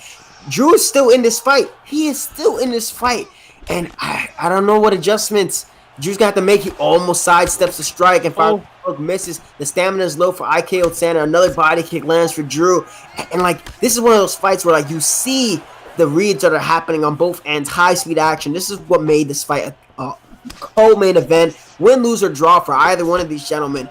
And it's respect on both ends. And a body health is flashing for Drew. IKO Santa, there's the win of the pen. He gets his revenge with a knockdown. Drew, small up behind the water. But again, maybe a head kick, maybe an uppercut. Any one move can change the direction of this fight and give someone the victory. Oh, he tries to go for an uppercut. Misses, and we see combos landing for IKO Santa, but the head kick lands, but it blocked as we are going in final round. Oh my goodness. Yo, can we just talk about how IKO Santa might have like one of the closest? He has to have the record for like fights that are really freaking close. Really freaking close, because this fight, it could be 1-1-1 guy. It could be 2-0 the other guy. It's just not crazy bananas heading into this third round. Head health is low for IKO Santa, so it ain't sweet for him on this side.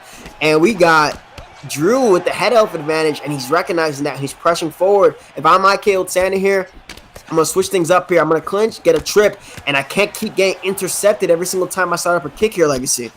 Oh, for sure, man. Marlon Moraes, if I do believe right, he's got that big spinning back kick. Oh, but nice takedown here by Drew. Not messing with it, not taking a chance. Nice denial heel by IKO Santa. Right back up. I would love to see IKO Santa use his kicks a little more big. Oh, my gosh, both counter hooks. Big counter right there as well. This is insane.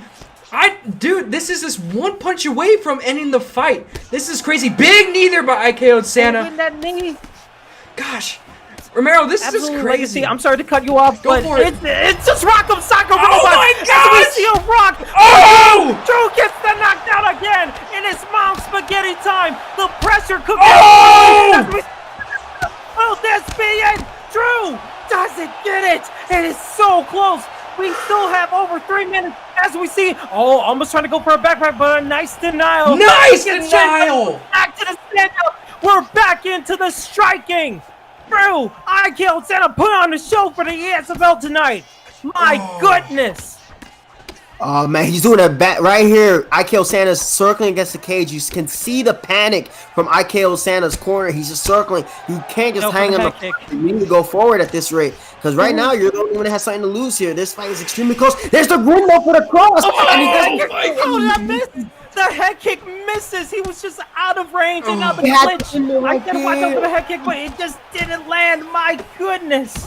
Oh, the big body rock! The catch! What is happening? Oh my God! Less than 2 minutes left, Legacy. This is serious. Bro, this is back and Lord, forth. this is war. Oh, my oh, that was so close. My goodness. Yo, oh! Can he get? Oh, the switch kick! Body rock. Oh, the big knee!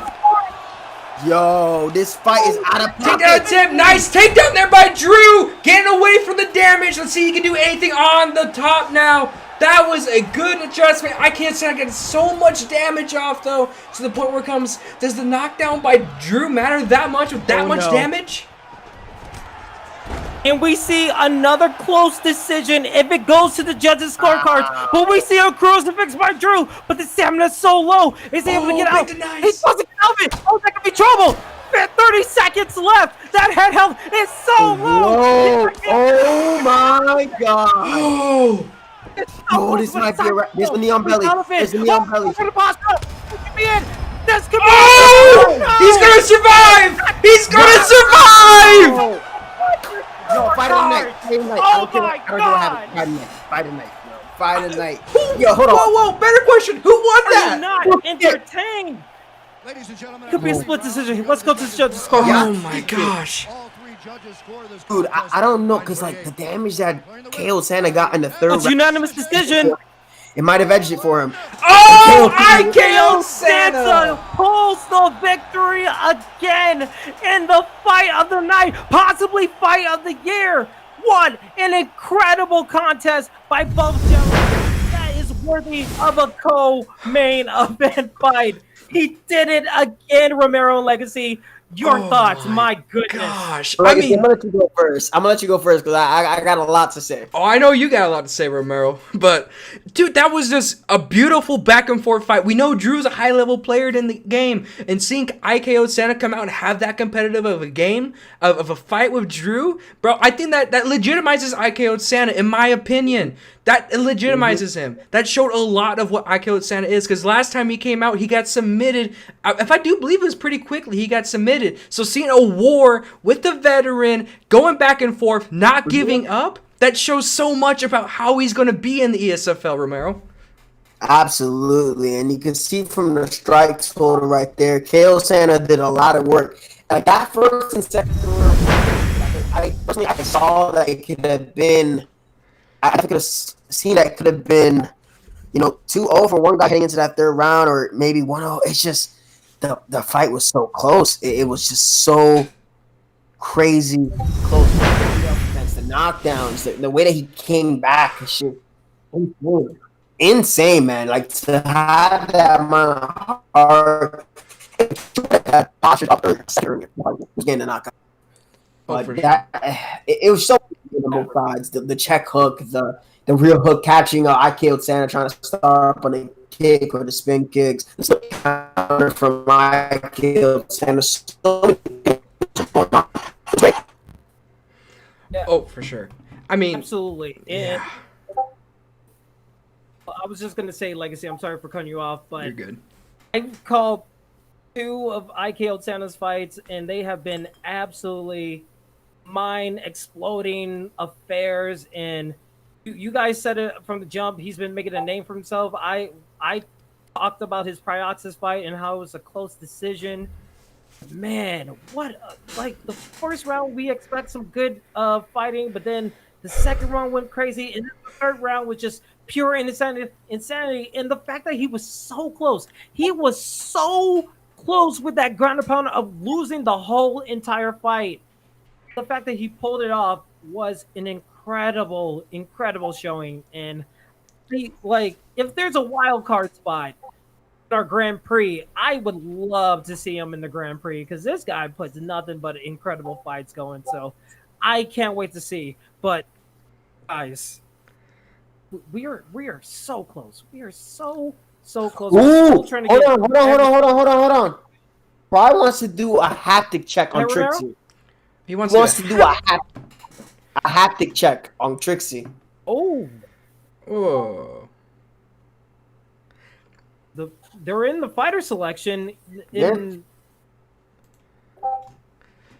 Should be in one of the links. The other link. So if here's what we can do. Haptic check. Yeah, haptic check. Because Trickzyy, I don't know if you guys know this, but Trickzyy was caught using haptic feedback on Cody Dank's tournament in UFC 3. So think of it. There's a lot.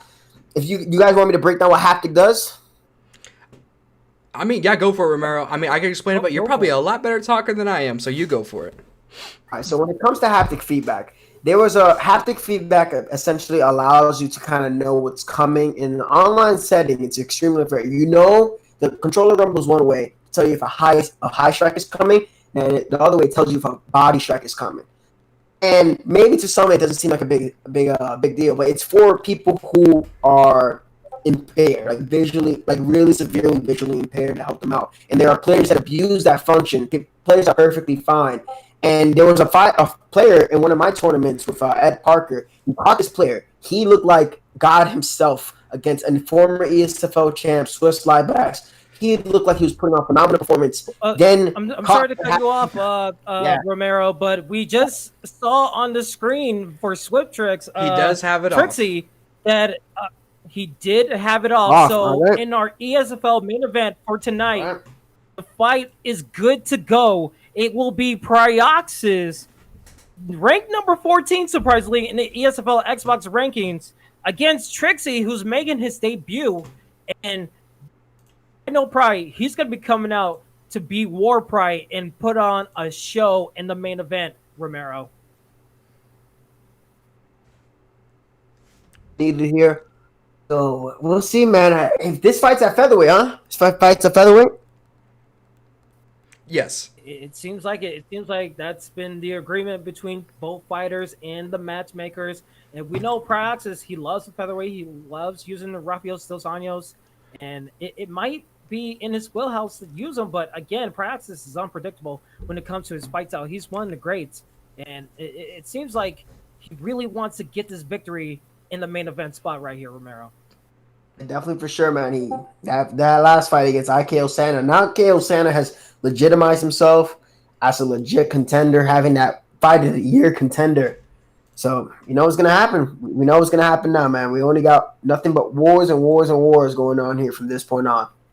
Yeah, in Legacy for Trickzyy, like, what can you tell me about Trickzyy? He's making his debut in the main event against Pryoxis. What can you tell us about this gentleman right here? I mean, I know that might sound crazy that he is making his debut on UFC 4 in the main event, but Trickzyy's a no name, my guy. He's been around. He was so close to the title contention a few times in UFC 3. So seeing him, it makes sense. On ranked, he's given Price some really good fights. He's beat Price several times. They go back and forth. So this fight makes sense to be the main event. He is part of my camp in the game. So that's always going to be fun to watch. Sorry, Trickzyy, I'm not in your corner, but hi.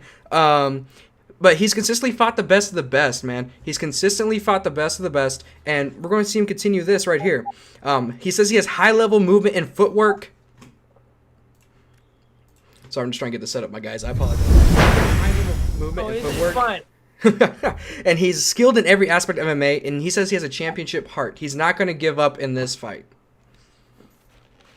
Absolutely. And just to make a correction, I'm hearing it from the back that Rafael Dos Anjos is not in the featherweight division, so that's my bad. We're actually going to see a Brian Ortega pick from Pryoxis, and very interesting with his playstyle right there, Romero. Yeah, I mean, if you guys don't know about Pryoxis has some mean subs. Yes. Him, Rucker, D-Mart, they have some of the meanest subs in the franchise in general.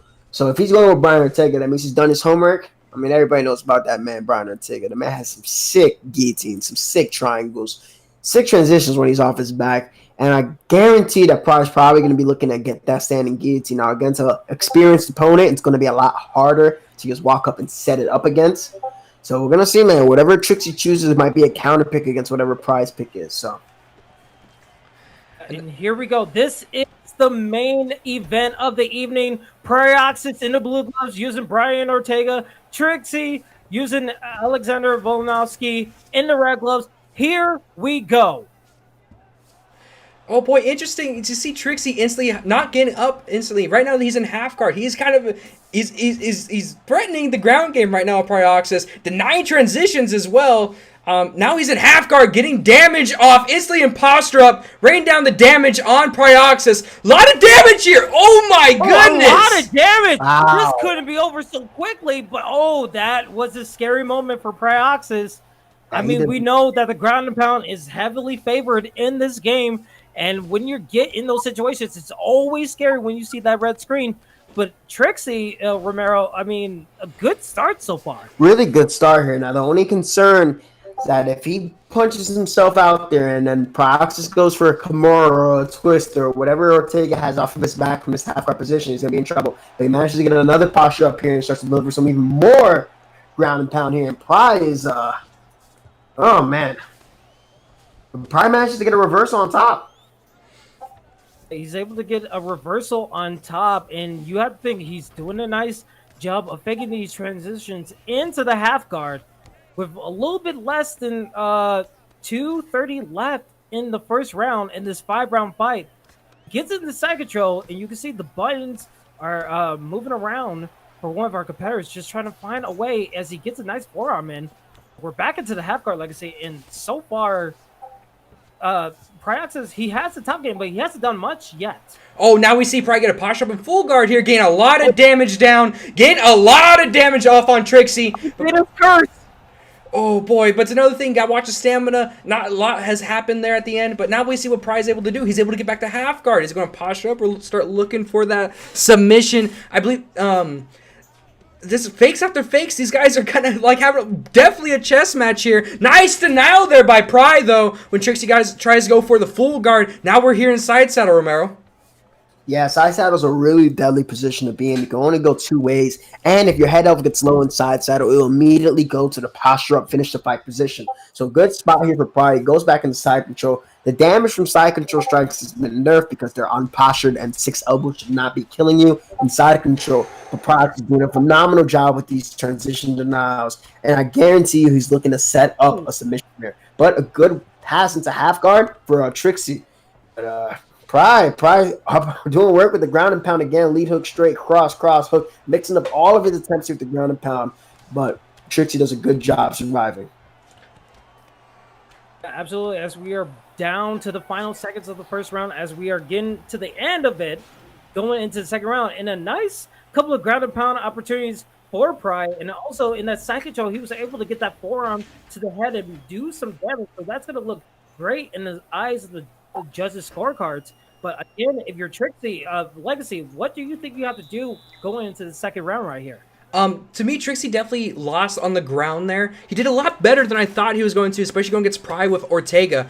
So I like to see Trickzyy probably use Volkanovski's power, use his pressure, get some striking off on Pry. He is using Ortega. Ortega has decent striking in this game, but it's not the same as if you go a Jose Aldo or Max Holloway. And we see that. We see Trickzyy coming up and using the striking of Volkanovski right away, Romero. Yeah, what I like right there, he used that lead leg kick cross animation. Beautiful! Pull guard. Tried it. He tried it. But Trickzyy was ready for it, and he stops the pull guard. Now, the pull guard, if you're trying to get the top mount suite and your fighter has it, you're going to go R1 and triangle with your orthodox fighter, and Pry shoots again. And he tries to get up, and then another takedown denied by Trickzyy. And Trickzyy, now he's turning on the pressure. Now he's laying these little clinch knees, and Volkanovski's well-rounded everywhere, but you just got to be careful. You just don't want to take Brian and take it down. If it's not going to be ground and pound, you just got to watch for those subs. But on the feet here, it's looking to be a very, very closely contested fight. Kingsley. Yeah, and so far, Trickzyy, he's been getting some nice combinations when Pry heads back to the cage. And now they're at the 7-minute octagon, and both guys just trying to figure out their distance, trying to figure out their measurements with 3 minutes left in the second round of this 5-round main event fight. Both guys just trying to figure out their patience, but a takedown attempt lands, going to the half guard for Trickzyy. Trickzyy, it's the situation he wanted. Can he deny the full guard reversal? He does. Goes into the top mount position. In Legacy, this could be troubling, but he gets put into the half guard right here. I mean, this is to me, this is crazy that he's taking Pry down while Pry's using Ortega. But Trickzyy, it just seems like he wants to get that control time, get that guaranteed control time guaranteed. I want to say winning the round in a sense. Doing a really good job. We do see Pry here get him into full guard. Like to see Trickzyy try to get up and get some ground and pound damage. He gets it. He gets postured up here in full guard. Right here. Start raining down damage here against Pry. Doing quite a bit of damage. Nice post there by Pry though, and a good get up actually by Trickzyy. Good call on that, I'd say, Romero. Yeah, you don't want to be in Ortega's guard after you just thrown a bunch of punches, slow, and everything else. But on the feet, he's making Pry work here. He's intercepting him a lot. So where that first round might have gone to Pry, but we might be looking at a situation here. If it goes into round 3, it might be 1-1, and Pry's in for another fight where he's gonna have to, it's got to pull a little bit of them tricks out. I mean, we're seeing the consistent strikes every time Volkanovski gets back up, and Trickzyy has been able to attack the body, and we see Pry going for the head kick, lands, but sometimes he's going for these upcuts, and it's whipping a little bit, and he's getting attacked in the body. So it seems like Trickzyy is feeling comfortable going to the ground, but he wants to keep it striking because that's when he's been doing his most damage. I mean, look at Brian Ortega's stamina right now for Pry. It's getting lower and lower every time he whips. Oh, for sure, man. Trickzyy's doing a good job on the feet, picking his shots, getting these little taps. Tap, tap, tap, tap on the body. Big knees to the body there. And that drains your stamina. Body work is so important in this game if you want to drain the stamina, Romero. It's so important. Extremely important, and there's a good mix up there. And as you can see from these highlights, they're noting the chip damage that Trickzyy has been landing, and I do think that was Trickzyy's round for sure. So what I want to see from Pryoxis, I want to see some adjustments, be uber aggressive with the grappling, take him up against the cage, stall out a little bit, take a little bit from Damian Maia. Ain't no worries. You don't have to rush to get these submissions. It's definitely 1-1, but Pry has to make some adjustments if he wants to win this fight. Trickzy's looking good here. He's made the adjustments himself. Let's see what Reed's try is going to be able to make here, Kingsley. Again, this is our ESFL Xbox main event for tonight. We are live on Twitch and on YouTube.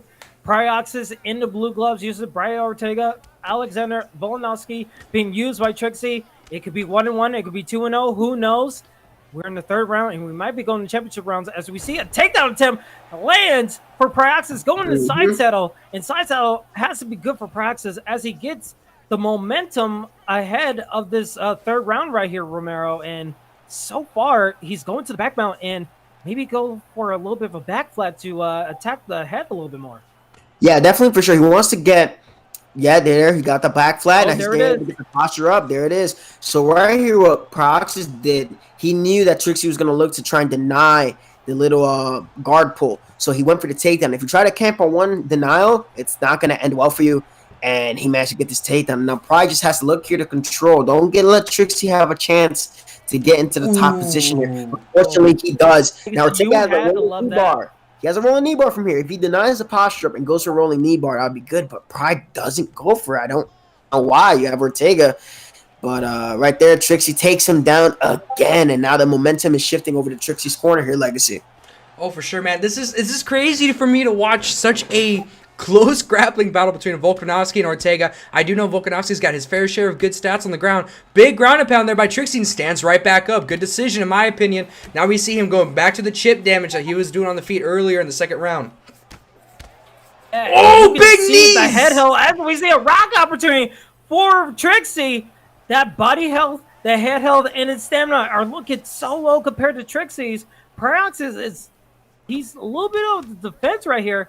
He's trying to get his strikes off. He's getting some good block gauge damage and some head health. But again, Trickzyy having his way so far in this third round right here, Romero. Yeah, it's just Pry's waiting a little bit too much, and he needs to be a lot more aggressive. You're waiting too much on Trickzyy. So now he's shooting, but turning to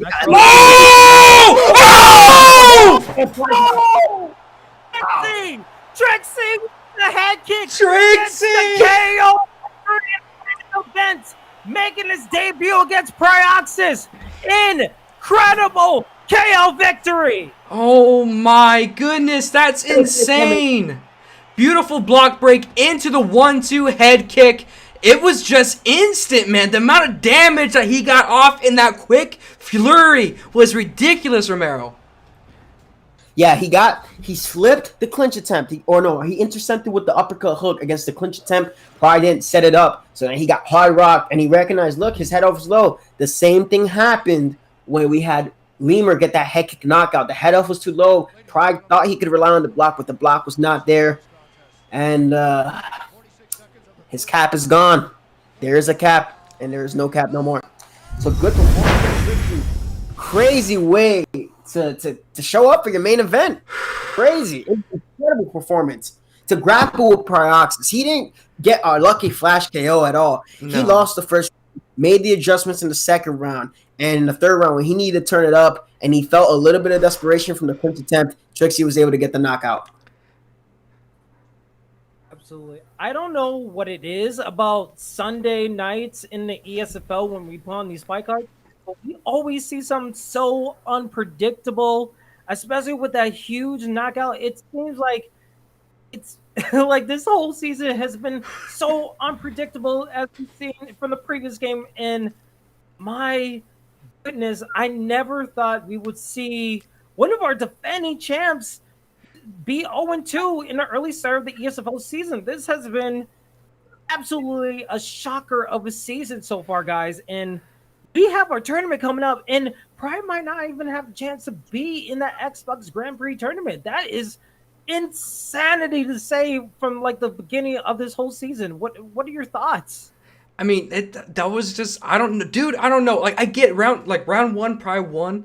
Round 2 and 3, it was close, but Trickzyy won. It's just crazy how that ended. And seeing Pride, like you said, go 0-2, like it's just, this isn't what people expected. It seems like people this season in UFC 4, people who are supposed to win aren't winning at the very beginning of the season. It's crazy. I'm like, that's the thing I love about this game, though, Romero and Kingsley, is the fact that this is a new game. Different styles are going to take over. New blood is breathing into this game. This community is growing, and I love it. I hate to say it, for some people, this might be a passing of the torch. I'm not saying that for Pride. I'm saying that just for other people in general. This might be just a passing of the torch where we see old greats maybe move down a little bit, and we got new greats moving up. It's crazy, and it's beautiful to watch. Yeah, you just got to remember one thing. It's a marathon. It ain't a race. Facts. You got to be consistent. You got to be consistent. You know, everybody's going to have the shining moments that can get their big win here and there. But we've seen it before. We've seen it happen with one of our best ESFL champions in Advita X. 7-0 in the first ESFL season. Everybody thought nobody would stop him, and then he goes 5-5 in season 2. But it's about America. You just got to be consistent every single fight. And the game's going to change. There's going to be a lot of patches. We got a patch potentially coming soon. If you guys have seen that, you know, that patch notes, the little patch spoilers has been going on Twitter. But this has been awesome. Every single fight has been a barn burner. We definitely got, I would say that could be upset of the night. We got a fight of the year with our last fight. And this has just been great. Phenomenal card, and it's been a pleasure to commentate alongside you, Tim. Absolutely. It's been a pleasure, but before we go, we still have a couple of announcements. When we get back into our ESFL schedule for next week, Wednesday, it's going to be the UFL, and in the co-main event, we're going to have Balian versus Rayhan in a co-main event, and then for the main event for the UFL championship, it's going to be Velocity versus Xylev YouTube. Both 3-0, and that's going to be our next time when we're back on here for the ESFL network. Then again, we do it all over again, with Saturday being the Xbox card and then Sunday being the PS4 card. So a lot of exciting things, a lot of unexpected things coming ahead in the future, in the oncoming weeks of the ESFL fight cards. And then on the horizon, we still have the Xbox Grand Prix for our new ESFL UFC 4 champion for both consoles. Those are on the horizon, and I can't wait to be a part of it with every single one of you. It has been my pleasure to be commentating with you guys and to be commentating and with talking to you guys in the chat. I hope you guys have a safe evening.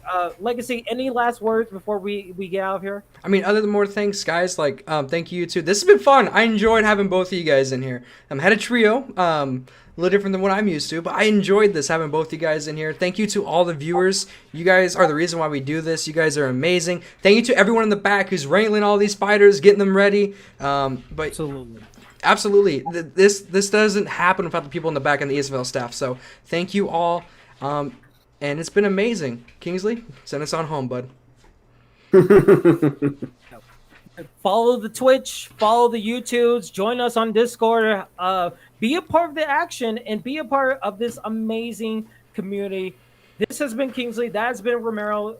That has been Unknown's Legacy. We have been the ESFL. We'll see you next time and have a good night.